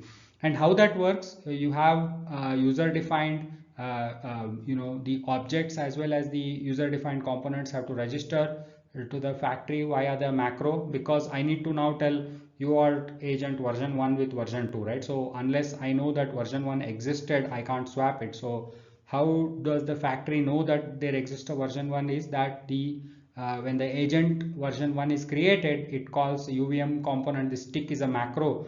It calls tick UVM component utils and passes it saying I am a UART agent version 1. So now it establishes the relationship between the class name and this particular the data type with the class name that we are providing, right? And then whenever now user requests a new object or component from the factory, then the factory will determine what type of object to create based on the configuration, and this configuration is based on set of overrides, right? So I could either have a component override or I have an object override which would be specified, and then whenever the overrides that are specified will be stored in the registry, and now whenever an object is created, this will look up that if I have any overrides for those, and if they have an override, it will, instead of returning the the hard-coded object type that I had, it will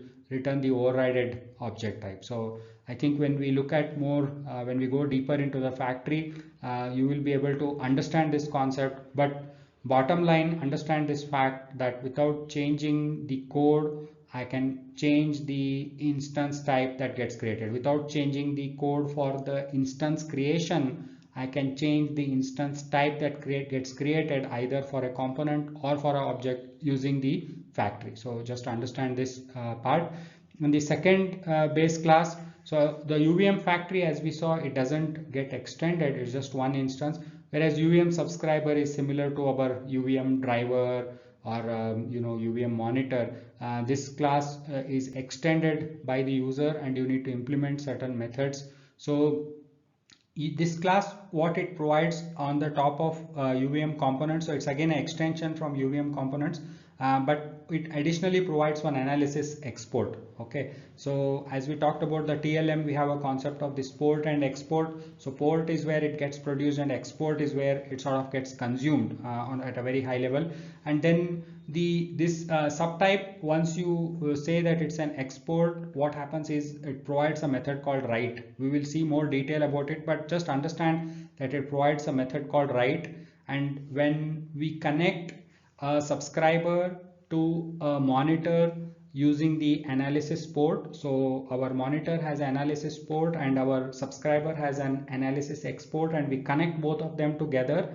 Then whenever the transaction is returned to the analysis port by the monitor, all the connected subscribers write method that is present inside those corresponding subscribers gets invoked, and in those write methods now you can do any transaction processing, because whatever the transaction that the monitor is writing to the analysis port becomes available. It's a one-to-many connection, so all the subscribers have to have internally a method called write, and they have to provide the implementation. So in the write declaration, you'll have a transaction item that is being written by the monitor, right? That transaction will come in and you can implement either the checks or the functional coverage on that particular transaction. I know some of these concepts might be seeming like, okay, may not be completely clear.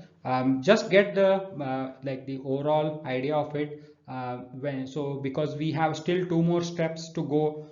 In the next step, when we do the bootstrapping, we'll look at some real examples and we'll re-emphasize these concepts as to how exactly what we are talking about really plays out. That is one way, and then we'll do one level deep dive. So that way we have defined it, we have looked at in the action, and then we will formal deep dive into each of these concepts. At that point the whole thing will clear up, but for now just absorb all the information on the face value, and we will go through the series of steps where what you have absorbed will become more and more clear to you as we go forward. The idea is to get the big picture right at this point. So the way we will understand this overall UVM flow, right? So now we have looked at like overall UVM TB structure, and we have looked at various base class hierarchies and what is the, like in a very quick 1 or 2 sentence form, what is the functionality provided by each of the key base classes. Now what we want to do is we want to put all of it together, and what is it that we really want to see is what I'm trying to define in this particular slide, that we want to go from known to unknown. Don't worry too much about, okay, what is UVM and all that. It might by looking at the details so far, maybe you might be sort of feeling slightly overwhelmed. Don't worry about that, right? What you need to think is this, which you already know, right? So we will go from what you already know to what you don't know, okay? Because what you already know is what we are going to find out how to do the same in UVM. That is all, that is the main thing that exists in the next few slides. So what you already know, you know that when we say any test bench, forget about UVM, right? When we say any test bench, what is it that we need to do? We need to know how to connect test bench to DUT. That is the first step. We need to know how to do that.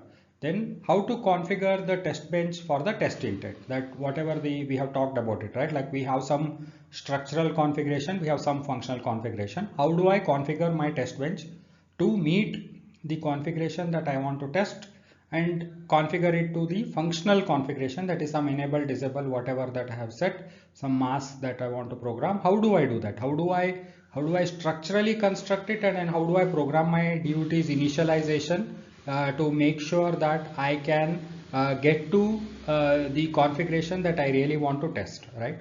Once I'm able to do that, the next step is how do I generate the stimulus, right? So I have configured it. Now I want to generate the stimulus that is in accordance with that particular configuration. So once I do the stimulus, what is the next step? I need to know how should I be doing the self-checking, because in most of the coverage driven constraint random verification, the self-checking part is all mostly done in the environments, right? So we just generate the stimulus in the test, and the environment takes care of ensuring that for that particular stimulus, whatever the response is coming from DUT, it all gets self-checked within the environment. So how do I do that?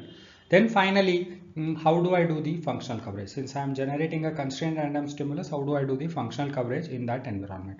If I can figure out how to do these 5 things in the UVM test bench, then I have understood like UVM to the extent to get started. Of course, there is no end, as we know, 300 base classes, you can keep going, but you need some critical mass to get productive. And That is these 5 steps. As soon as you know these 5 steps, how they are done in UVM, then you are ready to build a basic UVM test bench and get things going.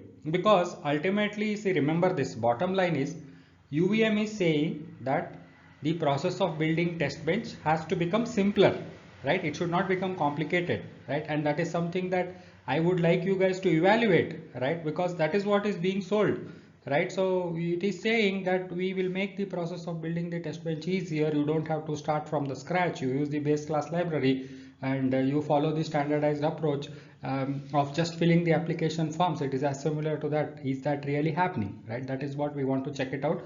And how to do these 5 steps, we will see in the UVM how to do these 5 steps, and that should give you the the end-to-end view. I know it's not like a, you would not be, just by knowing this you will not be able to directly start building the test bench, but you would be ready to start looking at a test bench that is built in the UVM. So that is the step that we are aiming towards. So first step is connections, and we will expand the scope of this particular step a little bit to make it complete. So connections are sort of required in 2 dimensions. One is how do I connect the DUT signals to the test bench, and second is how do I connect the test bench components with each other. So DUT signal connection to test bench in UVM is done with the help of the system Verilog interfaces, and it's done at the test bench top. This is very similar to what we had done in the even in the system Verilog test bench. We had created system Verilog interfaces, and we had instanced them, and we had connected them to the DUT ports. That process remains same in UVM also. Only thing that becomes different is the way we were passing those interfaces. If you remember, we were just passing it through the constructors, right? Through the constructor we were passing it to the different components. The virtual interface, we were passing it through the constructor, but that's not a very reusable type of a method. So in the UVM we are going to do it through this base class that's provided called UVM config.db. We don't need to instance it, we don't need to worry anything about it. It will be pre-available using just the scope resolution operators. We have the functions called set and get at the test bench top. Once we have instanced the interfaces, connected it to DUT port, those interfaces we just put it in the UVM config.db. So once we put it through a call called set, and we put it's like a associative array. We have a key value pair. We give, let's say, appif, and then pass the actual interface handle in the config.db. And then the test bench components like drivers, monitor, who need access to this particular virtual interface, they extract it through the config.db. That is how it is done, right? So you don't need to pass it through the constructor. So instance the interfaces, connect them to port, set them in the config.db, then throughout the hierarchy, any component that needs that interface has to know the name, and through that name it can extract it from the config.db and use the virtual interface. This is all the way you connect the interface to a UVM test bench. The second thing, connecting components together with each other. This is, as we have already seen, it's done with the TLM ports, and TLM ports allow one-to-one connection. If it is going from, let's say, sequencer to driver, it's a one-to-one connection, or you can be doing one-to-many connection, wherein from a monitor I am feeding it into multiple subscribers, because I can have a coverage model, protocol checker, scoreboards. So to all of them I could be feeding transactions from the monitor, which will be a one-to-many connection through the analysis ports. And all this test bench component connection happens in the connect phase. So we have looked at some of the phasing diagram. It happens in the connect phase, and we have also defined this rule of thumb, wherein if you have any major interface, you need to instance one agent for it. Either it could be an active agent or a passive agent. For any interface, major interface in UVM, while you are architecting a test bench, you need to put one agent for it. So once we have connected the DUT to the test bench, the next step is configuring our environment. And as we have been seeing, the configuration is of 2 types. We will have a structural configuration. Some examples include like number of ports, and then functional configuration like enable, disable controls, thresholds for some FIFO, let's say up to this point, if the FIFO is full, give me an interrupt, something like that. Masks to mask certain condition, that on a specific error condition if we want an interrupt, things like that, right? So it's a functional configuration and the structural configuration, right? Structural configurations are more static in nature. right? So that you need to define like a chip cannot be dynamically, we cannot add a port, but we can generate the DUTs of different configurations, right? But once you have generated it, then you need to stick with it, and that chip becomes like a final product that gets taped out. But there can be multiple configurations, right? You can have a single chip. One chip may have 3 USB ports, another one may have 4 USB ports, another one might have only 1 USB port, and it could be supporting different speeds. So that variation exists, but that variation, once it is created, it remains fixed. But whereas these functional configuration like enable disable control, I can change it. So among them also there are two types of functional configuration controls. One that you program only once for every test, and there are some functional controls that you can keep changing throughout the duration of test, but they are dynamic in nature, whereas the structural configurations are sort of static. You do it only once. So all of these are generally captured by extending an UVM object. So we have seen it, it's one of the the main core object from which all the other objects are derived. So in the UVM object we can capture all our structural configuration, functional configuration, depending on the complexity. Either you could be creating separate objects, or within the same object you can be capturing all of them. And whatever the structural configuration, like for example, I'm just picking up number of ports to keep it simple, that gets used in the build phase, right? Because in the build phase we need to create those many number of agents. So let's say per port I'm allocating one agent, then I need to instance so many agents, and that happens in the build phase. And then hierarchy is created as whatever is specified in the configuration, right? So depending on the configuration at what hierarchy it is applicable, as per that particular hierarchy, the UVM env will instance so many agents, and then within the agents again so many components are instanced, so it takes effect hierarchically.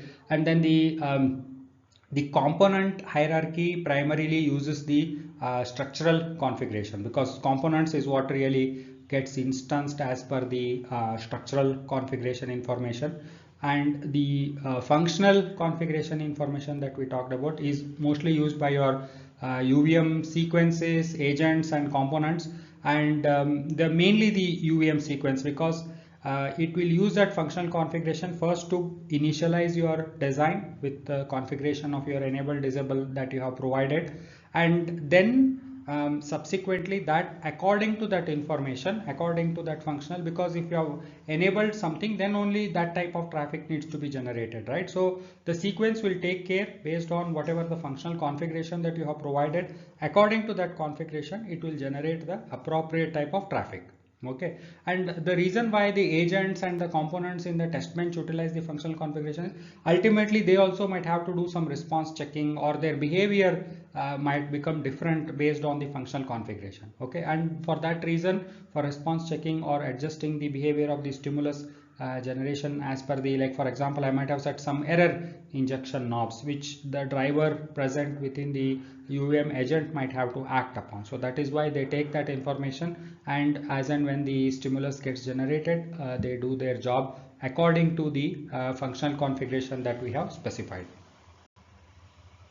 So we looked at how the connect happens, a little bit about how the configurations are. Now we want to look at the stimulus generation part. How do we do the stimulus generation? And the stimulus generation in the test benches, in the UVM test benches, predominantly happens in the tests. And all the tests are created by extending the UVM test base class. And even the tests within a particular test bench are again organized further. So what they do is you create one base test per test bench that extends the UVM test, and in that base test you do the functionality that is common across all your tests. If you remember, even in the FIFO test bench we had a base test which created like a default configuration and ran through the various flows, right? Your build connect, we're all running it in that particular base test, and then every specific feature specific test extended from that base test and added, like either overrided that particular configuration by setting some count or changing something, right? So that is what your extended tests did. The same thing you do even in the UVM test benches, that you build a base test where you put all the common functionality and then extend many different set of tests. And how do you build those many tests? So what you do is typically you build, like for every complex features you build certain set of tests, right? You don't put all the features together in one test. That doesn't mean we don't have that type of a test. You have that type of a test along with the feature specific test. So you have each of feature specific test, and then you have a super type of a test where you have put all these together as well. So why we do that is because when your super test fails, you can also look at if any individual feature specific tests have failed, right? And if the individual feature specific tests have failed, then it becomes easy to debug them over there than to debug the super test. Okay, so that is the reason why. And while bringing up your DUT also, this kind of aids. So constrained random means you build a test bench such that if left free, it should be able to exercise everything, but whenever we need, we should be able to constrain it to a specific configuration and a specific scenario, right? Both are important. Left free, it should do everything. When needed, we should be able to constrain it to a configuration and constrain it to a scenario. And that grouping is done so that it is easy to maintain and debug the tests. And the each of this base test, right? So the not each of this base test, the base test that we create, what it does is it generally creates an environment configuration which is composed of your various agent configuration, and it randomizes it to the target configuration that is desired, or whatever the configurations that are allowed. The base test just randomizes them freely, and then what it also does is it extracts all the interfaces that were set in the test bench top and then puts them in the corresponding agent config. So it creates an environment config, which is a high level configuration object, and then within that it has individual agent configs, and then it randomizes this particular configuration, overall configuration object, and then from the test bench top, whatever the interfaces that we had put it in the UVM config DB, it takes them and puts them in the individual agent configs, and then this overall environment config that it has created, it again puts it into the config DB for the individual agents to extract, and then from there they take out their own agent configs and pass it further down in their hierarchy or whatever the information the lower level node requires. So this is how the base thing is set up by the the base whatever is a requirement is set up by the base test, the test bench specific base test, which is extended from the UVM test sets it up. Next we will look at, once we do this and we extend this particular base test, and how do we run, right? How does that particular flow starts? We'll look at it a little bit in the flow, how the test flow starts, and then we will continue further that from the test, how does the environment gets built, right? So we will go there, but before doing that, now that we have defined one base test and we have extended it and we have created one specific test out of it, how do we run that test, right? So we look at it a little bit briefly, and then from that point onwards, how does that connect to the overall phasing, and then how does the overall test environment gets constructed and how the sequences are being run, that we will see next. We have looked at overall UVM TB structure, and we looked at what are the various base classes that are utilized, and then we looked at the base class hierarchy, and we looked at how the categorically it is divided into 3 categories of transaction, then components, and then the utility classes. And then we also looked at how some base classes needs to be extended, and some base classes where the instance exists and we just need to make use of it, like a config DB or the factory based usage, how we just use what exists. So the 2 different use cases. And then we looked at how the TLM also is not extended, but it is just instanced, and we use the different interface functions that are provided by the TLM port classes, interface classes. Right now, our final stage of this introduction session is to understand the overall flow. Now we put all of this together and try to understand how the overall UVM test flow works, and that will give us a very good foundation of what is the goals, purpose, deployment of UVM to how the UVM test bench looks like, and then why it is structured in that way, and how that facilitates the process of accomplishing goals to how exactly some of the base classes have been implemented and what features do they provide and how do we use them. And then now we look at when we put together such a test bench, how does the overall test flows, right? So with this foundation, we will be ready to look at one of the UVM based test benches and look at the real life use cases for some of these base classes. That is the whole purpose of it. So this is the final phase of this introduction, the core concept introduction presentation, where we will stitch everything together and understand how the test flow works. Okay, so we have seen that for all the tests that we implement in the UVM environment must be extending UVM test virtual class, and then by doing that, what happens is it provides the ability for us to run that specific test using the plus UVM underscore test name command line argument. So on the prompt you can run, like, let's say whatever your sim command. In the VCS it could be simv, and in the Questa it could be sim, it could be your vsim, so on and so forth, right? So you give your sim command and say plus UVM test name equal to whatever the name of the class that you have defined, right? So let's say this one would be class test bus retry extends UVM test, right? So that would be the name. And then as we noted, for this to work we need to register it saying tick UVM component utils, then we say this name test bus retry. If we do that, once we put those two lines of code, then we, on the simulation command line, we can say sim command plus UVM underscore test name equal to this particular test name, and then the UVM by itself will create an instance of that test class and start the phasing from there. Okay, so this is how the overall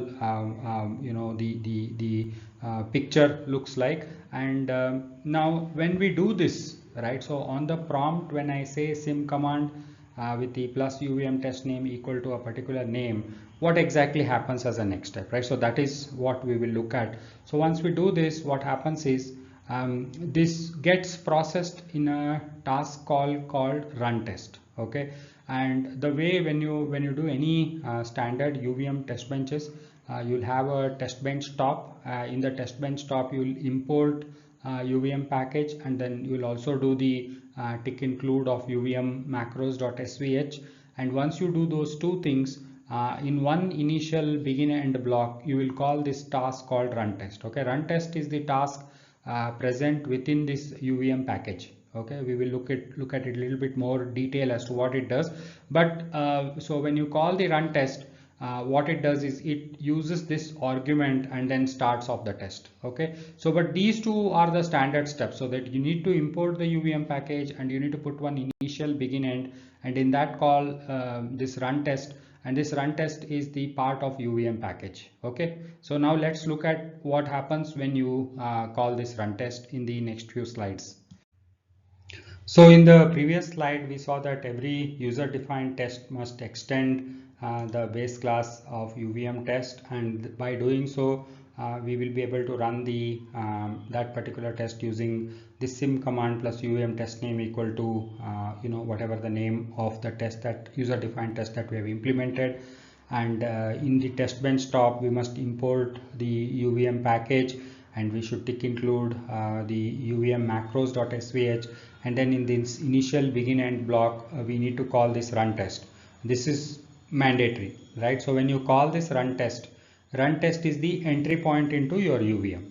Okay, and this run test is present. So now I have the couple of code snippets from the base class library. So we have this task run test present inside the folder base/UVM globals.svh, and globals.svh is an independent file, just a file, right? There is not a class or package that gets included in your UVM package. So that's why when we import everything from the UVM package, we will be able to see this independent run test task. And what this run test does is that it extracts the UVM root. So we have declared UVM root as a top. So it extracts that UVM root and then calls a run test task that's also present within UVM root. So it's the same name, There's one independent task that is present directly within the package, and another one that's present within the UVM root class, UVM root base class. Okay, so from the UVM root base class, when we call the run test from this global run test task, from the UVM test top, which is a default top, it extracts the test name, right? So what happens is, based on the test name that is extracted from the command line, an object is created, and that object becomes a UVM test top. By default, the current test that is running becomes a UVM test top, and then you can say like UVM test top dot get test name to identify which test is running. So that is what this part of the base class code is doing, and it is doing some check, which is not what we are really interested in. So what we are really interested in is here what happens is, for the phasing process begins over here. This is what we wanted to show, that as a part of this particular UVM root, it starts the phasing process over here, right? So if you see this here, run phases will come, okay, and then that will lead to, you know, running all the phases, and as a part of that, the run phase of all the components will get launched, right, eventually. So but the run phases will, what the run phases will do is, it will start the phasing flow. Okay, so what that means is, it will start this type of a phasing flow that we had seen. We have these three phases, right? We have a build phase, we have run phase, and then we have the cleanup phase. So among these, I have just marked what is important for this session quickly. So we have the build phase, in which all the components gets constructed, right? So it would have constructed only the UVM test top, and then it will start constructing the environment which is present within the UVM test top. Basically your test top, and in your test top's build phase, you will be constructing the environment. That environment's build phase will be called, and then it will go ahead and call the build phase of the individual agents that are present within the environment, and then the agents build phase will call the internal components build phase that is present within the agent, like your monitor, driver, and then the sequencer. Those build phases will be called. Like this way, the build phase, the first step is the build phase of all the components will be called from top to down. Top is your UVM test, and then from top down, the build phase of all the components present gets called. And then what happens is, all these components, next step is the connect phase that is present in each of these components gets called. So when I say connect phase gets called, as if you remember, we had seen that in the UVM component, we had these virtual functions, right? The build phase was a virtual function, connect phase was a virtual function, and then we had also looked at that whenever we created a component, it gets registered, right? Through the factory, it gets registered. So now UVM knows all the components that you have in the environment, and then it will call the build phase of all those. Build phase means whatever the functionality that is present in the build phase will be called, and you are expected to create all your test bench components of that particular hierarchy in the build phase of the corresponding component, right? So at environment, you are expected to create all agents. In the agents build phase, you are expected to create the components that are present within the agent, like that, so on and so forth. That every hierarchy, whatever the components that are present one level down, it is supposed to create them, and the UVM will ensure that it calls the build phase of all these components top down, starting from the test to environment to agent, and then so on and so forth, right? It will do that. The connect phase goes bottom up. So from your driver, it gets connected to sequencers, and then sequencer, if it needs to be further connected to somewhere, it will if it's a layered type of a agents, it will get connected further, and so on and so forth, right? So your monitor will get connected to various analysis components. So all the connections of the TLM ports that takes place happens bottom up. That is the way UVM has been constructed. Okay, so those two are important phases. Don't worry about this end of elaboration and start of simulation phases right now.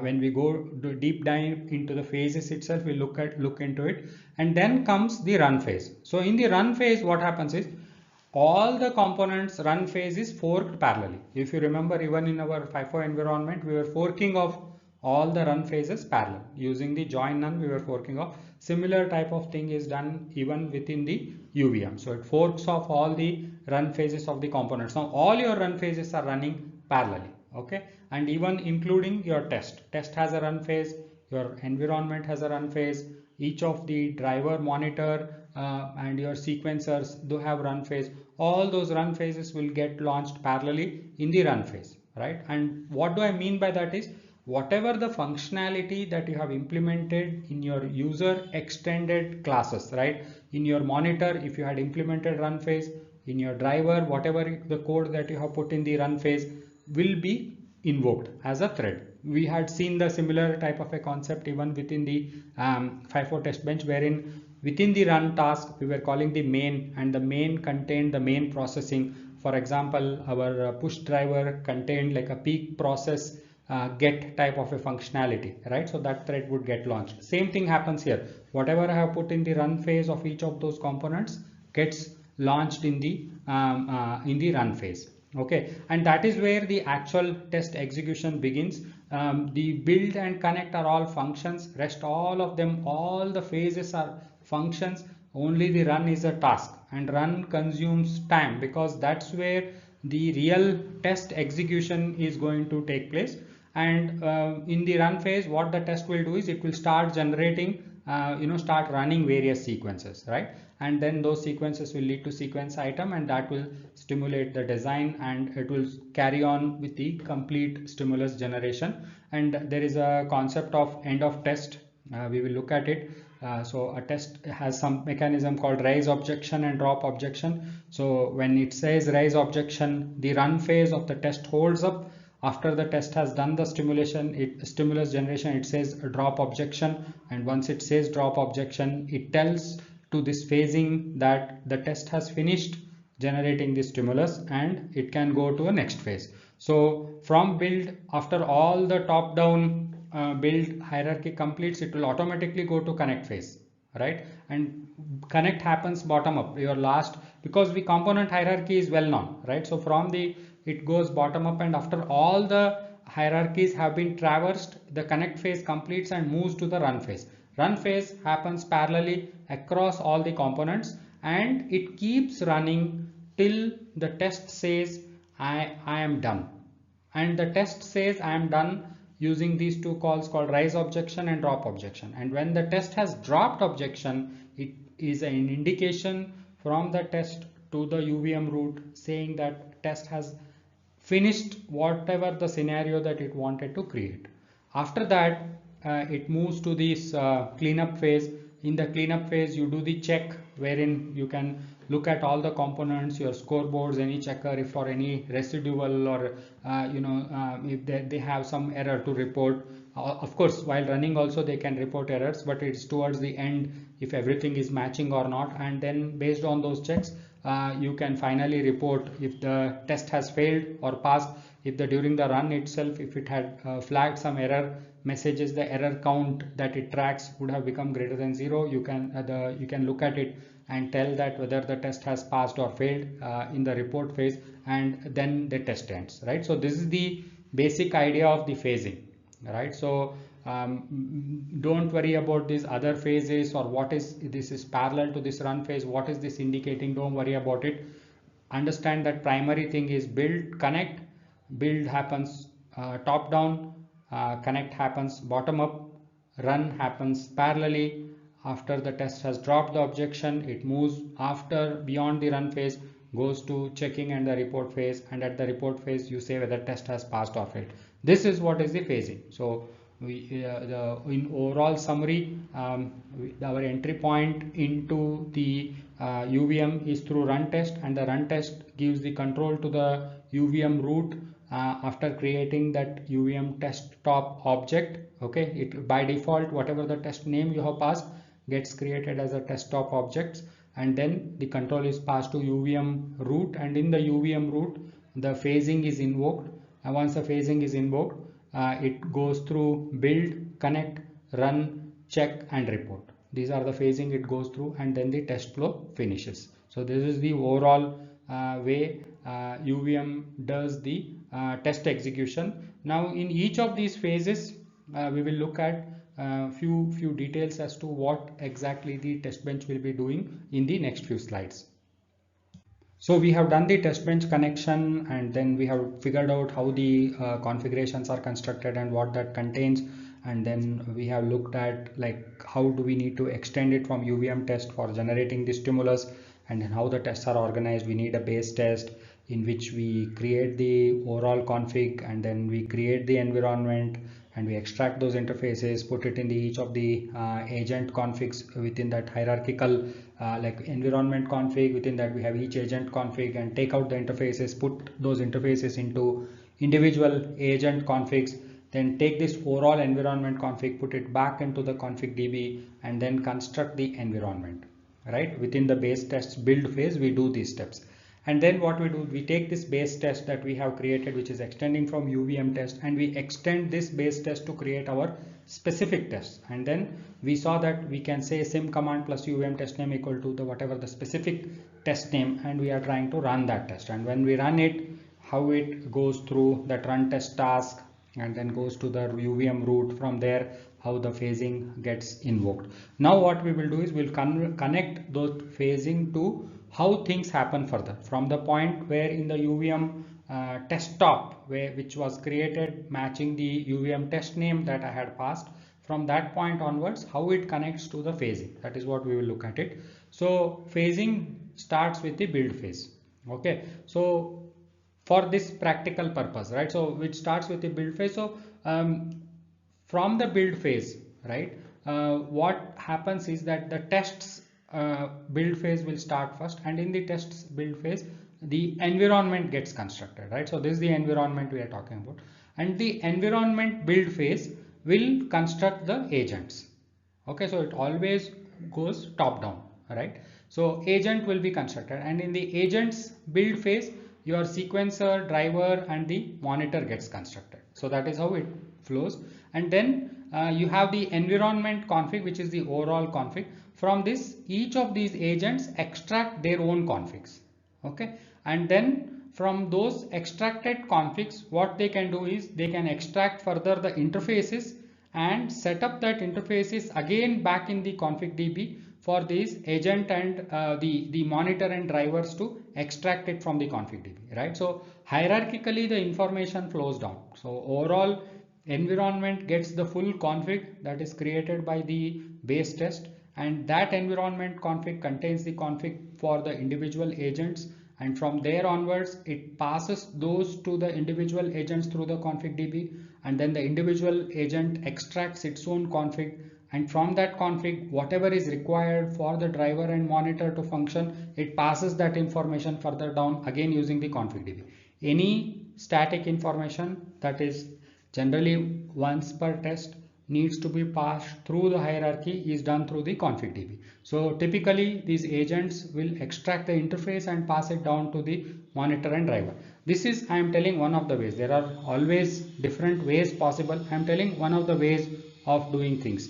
So you extract the config and set it up whatever the the interface that you have for further down to the driver and monitor. So that's what you will do in the build phase.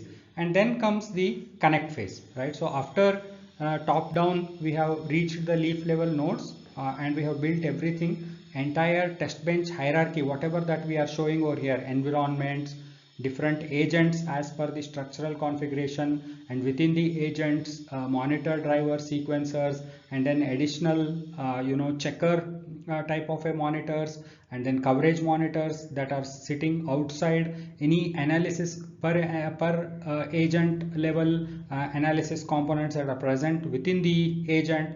All of this structural hierarchy that we are showing over here gets constructed during the build phase, and after it has been completely constructed, it goes to the connect phase, and in the connect phase the TB components are all connected together using the TLM ports. Okay, and also you set up the virtual interfaces for this monitor and driver. So that's what you do in the connect phase. Basically everything gets connected, your low level components get the virtual interface, and the above them they get connected through the TLM so that they can start communicating with each other. So connect phase executes bottom up.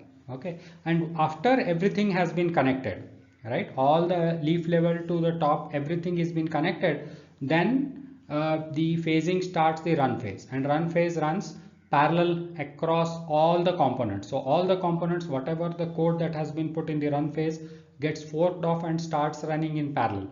And during that, what happens is test starts running these reusable sequences to generate the stimulus. And this sequences, as we have talked about, they do use the configuration objects to bias their stimulus according to whatever the functional configuration that we have set up on the need basis. Okay, and then that is what now the sequence that is running. So these are the sequences. These sequences start running on the sequencer, and that leads to generation of the UVM sequence items, and those sequence item now start traversing down to the driver.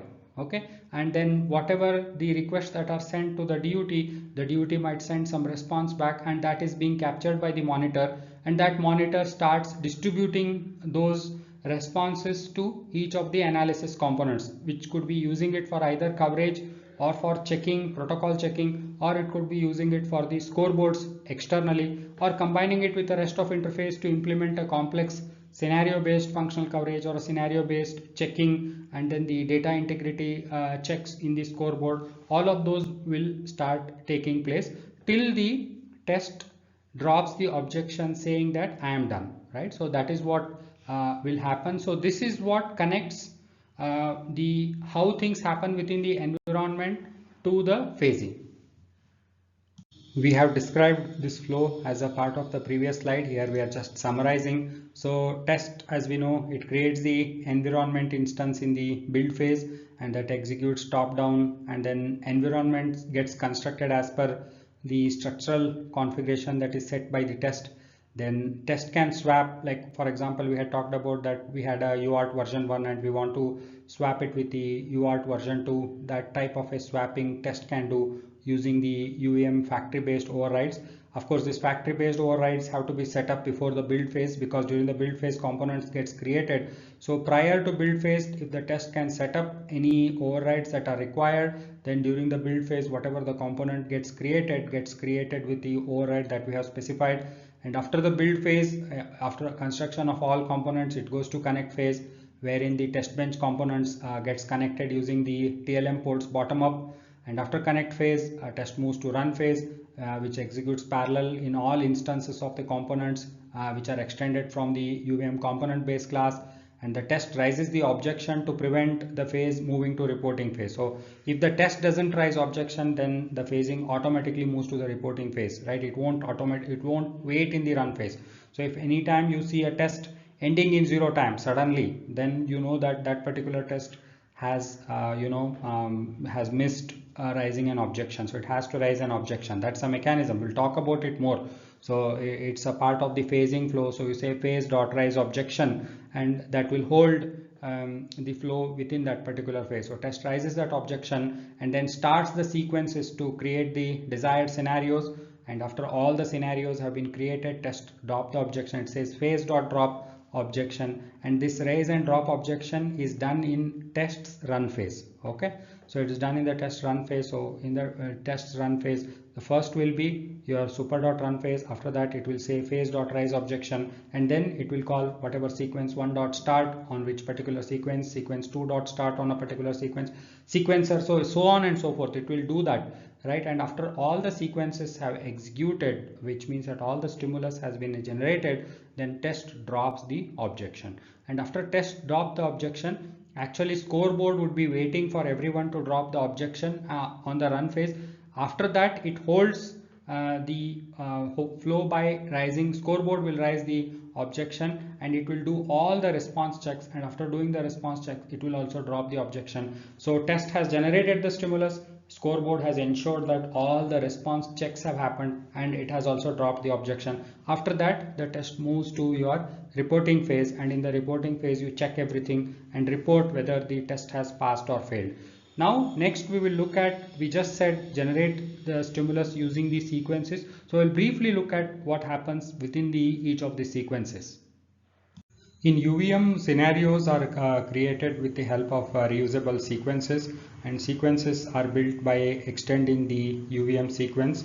And sequences can be run, I think, like we have talked about these two models wherein you can run multiple concurrent sequences on a same sequencer to create the mix of traffic, or you could be running concurrent sequences across different sequencers, right? The interfaces of a different agents, right? On different agents on individual sequencers, you could be multiply concurrently launching the sequences, and it will lead to concurrent scenario creation. And typically scenarios are sort of mix of following. You could be either programming the control registers that are present in the design for initialization. The example is like, register sitting on a APB bus are initialized, or you control the state like disable, or you program a particular design to enter low power state. So by programming like a programming of the control registers, by that scenarios can be created. This is one type of scenarios. The second type of scenarios could be like, controlling some external port or pins. It could be either a GPIO interrupt, or like, overcurrent type of a pin, or a connect detection, right? So something which does trigger something on the external interface, right? So controlling the sequences could be controlling that, or predominantly, the traffic generation type of a sequence by programming direct memory access controller, DMA, or an external device, like for example transfer of a file, to USB either, or reading a file from USB, that type of scenario creation, which involves some sort of a traffic generation. So these are some of the typical set of scenarios that are being created using the sequences. And sequences are started on the respective interface agents, and then they get arbitrated on the sequencer and selected for execution whenever the corresponding driver requests it. So we have already looked at it. It's a pull type of a communication. The driver tells the sequencer that I am ready to execute something, and then sequencer goes ahead and looks at the list of sequences, parallel sequences on running on that particular sequencer, and then picks one of them according to the arbitration policy, and extracts a sequence item from that and passes it on to the driver for execution. And so that is the overall way the stimulus is generated. And then these sequences could be using the configuration object for biasing the stimulus that is generated. Also, like the way in the FIFO test bench we were storing the global state, right? So we could be having a global state type of an object even in the UVM environment, and those can be implemented by extending the UVM object, and those could be passed to the sequence. So sequence could be biased both from the state of the current design state, or a current test bench state could bias the next set of stimulus that gets generated, and it is generated satisfying the configuration that is programmed, both the structural as well as the functional configuration that is programmed. Satisfying both of them, the stimulus can be generated. As we have seen, both the drivers and monitors are part of the agents, and then driver drives the sequence item that is received from the sequencer on a virtual interface passed to them, and returns any optional responses if it is applicable.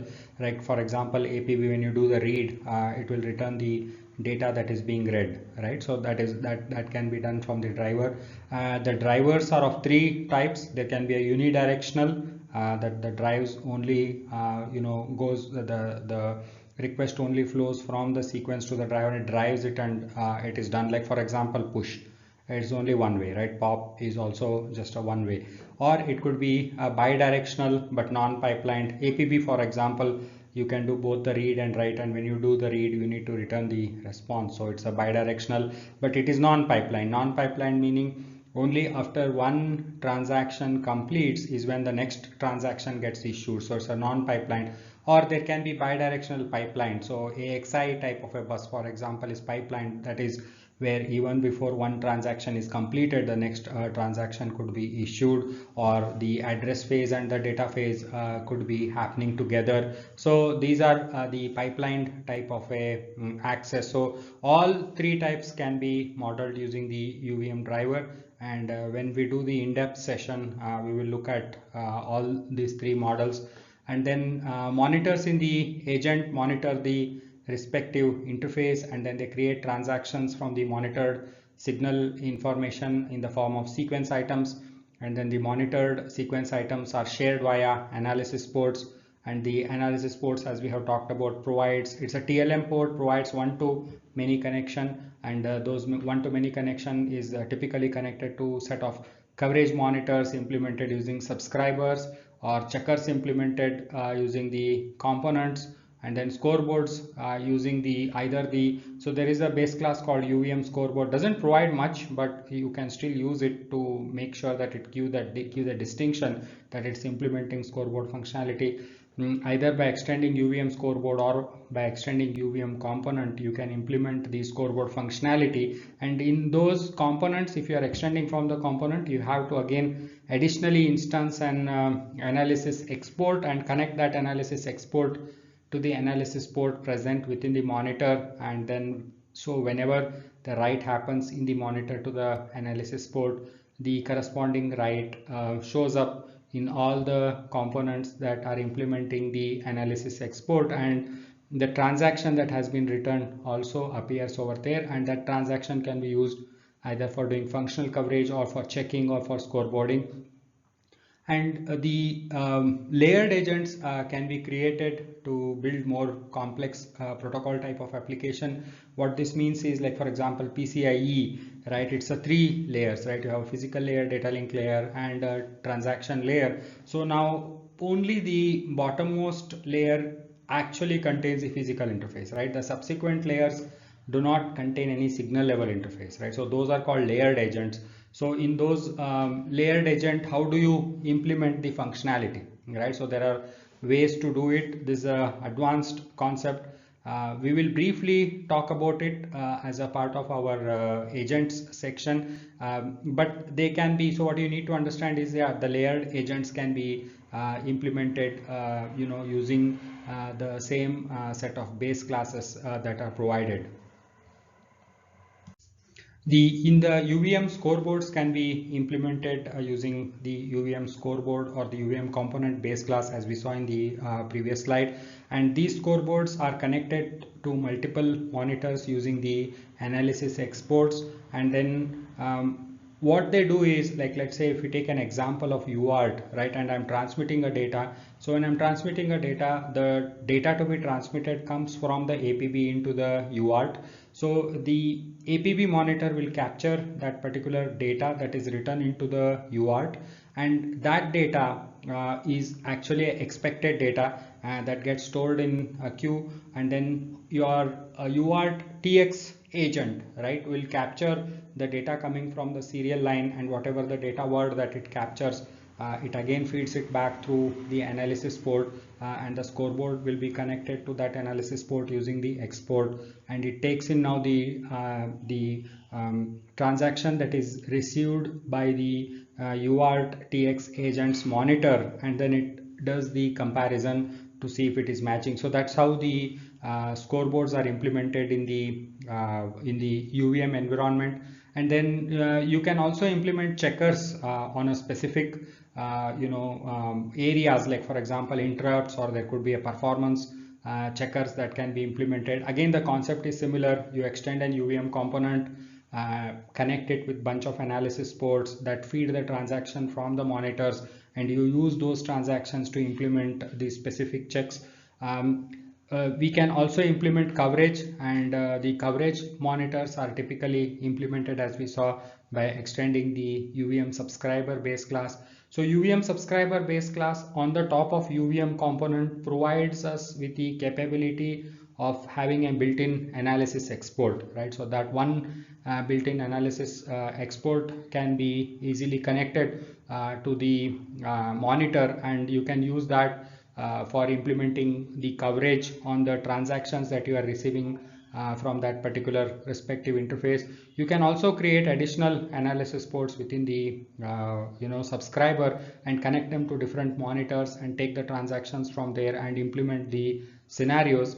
Note that we cannot put the concurrent system verilog assertions in the classes. So if you need it there's no provision within the UVM, because UVM is all class based word. So you still have to implement them separately in either a module checker or an interface, right? And then you instance it separately at the test bench top, and then maybe bind it using the bind statement. If you are doing it in the external module or interface, you can just bind it to the corresponding RTL and use those signals to implement the check. So that is very similar to what we did in the system verilog test benches. So the concurrent assertion implementation is no different in the UVM implementation as well. I know this might be a slightly heavy session, but I think it was needed because we are coming into new concepts and a new area, so we need to describe it in a little bit more detail so that you gain clarity. But as a part of this session, we looked at the UVM core concepts. We continued. This was the part 2 of it.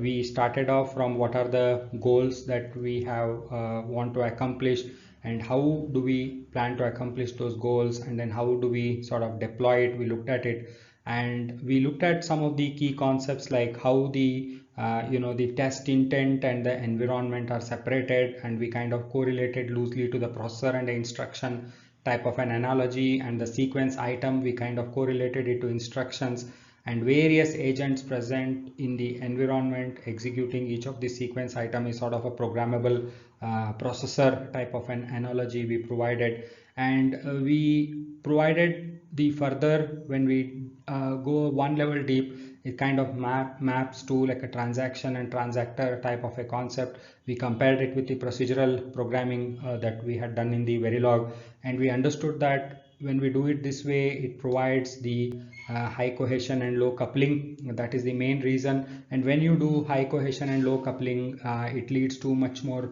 reusable, and that's our primary goal, right? That we want both the horizontal as well as the vertical reuse and the standardization. That's our primary goal. And we looked at a very sort of a small example of how such a reuse can be implemented. We had looked at it, and the same concept we extended to showcase how the various base class hierarchy has been defined within the UVM context. There are 3 categories.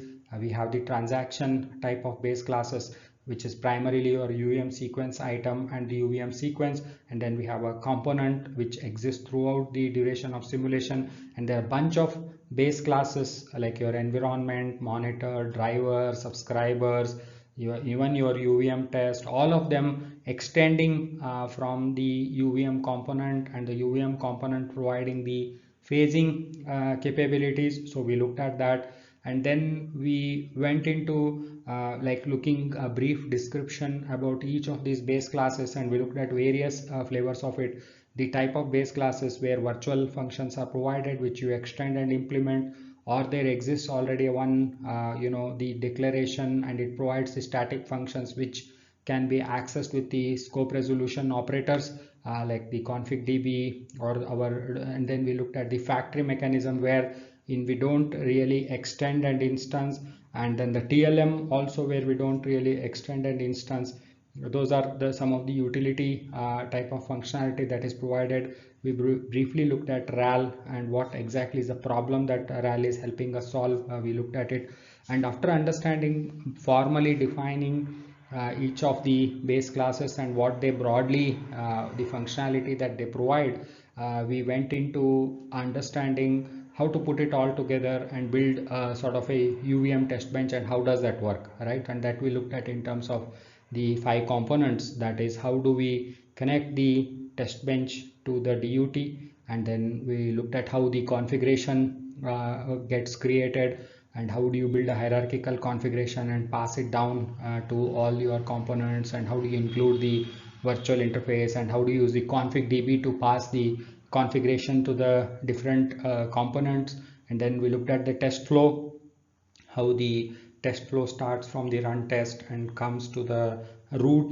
UVM root, and then there how do we start the run test task again, how that leads to the phasing, and we looked at the phasing in a big picture way. What are the three phases? We looked at it. We looked at the build phase and how there are sub phases, then the run phase, and then we looked at how the cleanup phase takes place, and then we jumped little deeper into it, then understood how the build works top down, how connect works bottom up, and how run gets parallelly launched, and the tests run phase, how it starts the how the base test creates a randomized configuration and passes it down, and then how the either the scenario specific test creates the sequences and starts off the sequences on a different sequencers that are present within the environment, and how that leads to creation of sequence items, and how the pull mechanism of the driver works, that when the driver is ready telling the sequencer, and then the sequencer selecting a sequence and then sending that sequence item back to the driver, and driver being able to drive the interface, monitor being able to monitor the interfaces, and then create the transactions and send it out to the analysis components. It could be a checker, it could be a functional coverage implementation, or a scoreboard, and how all of the test bench components are connected through different type of TLMs. That also we looked at it, and then we briefly looked at each of these, like how all of this comes together to provide the overall functionality, how the agents are created, and how the information comes to each one of those agents. So, and then how the test manages the control of the various phases by doing the raise and drop objections for generating the stimulus, and how the scoreboard also does raise and drop objections to control the doing the final response check, and how in the report phase we look at all of this and say that whether the test has passed or failed, right? So far whatever we have looked at, it's a very quick high level overview. It is very dense because it's a new concept, it's a very dense area, but we have covered the entire thing, and this now provides the foundation for us to jump into a real life example. Okay, so the next we'll do the bootstrapping with a real life example and look at how each of this concept plays out in the real world. Okay, so that is what we will do it in the next session. Thank you so much for your patience and listening.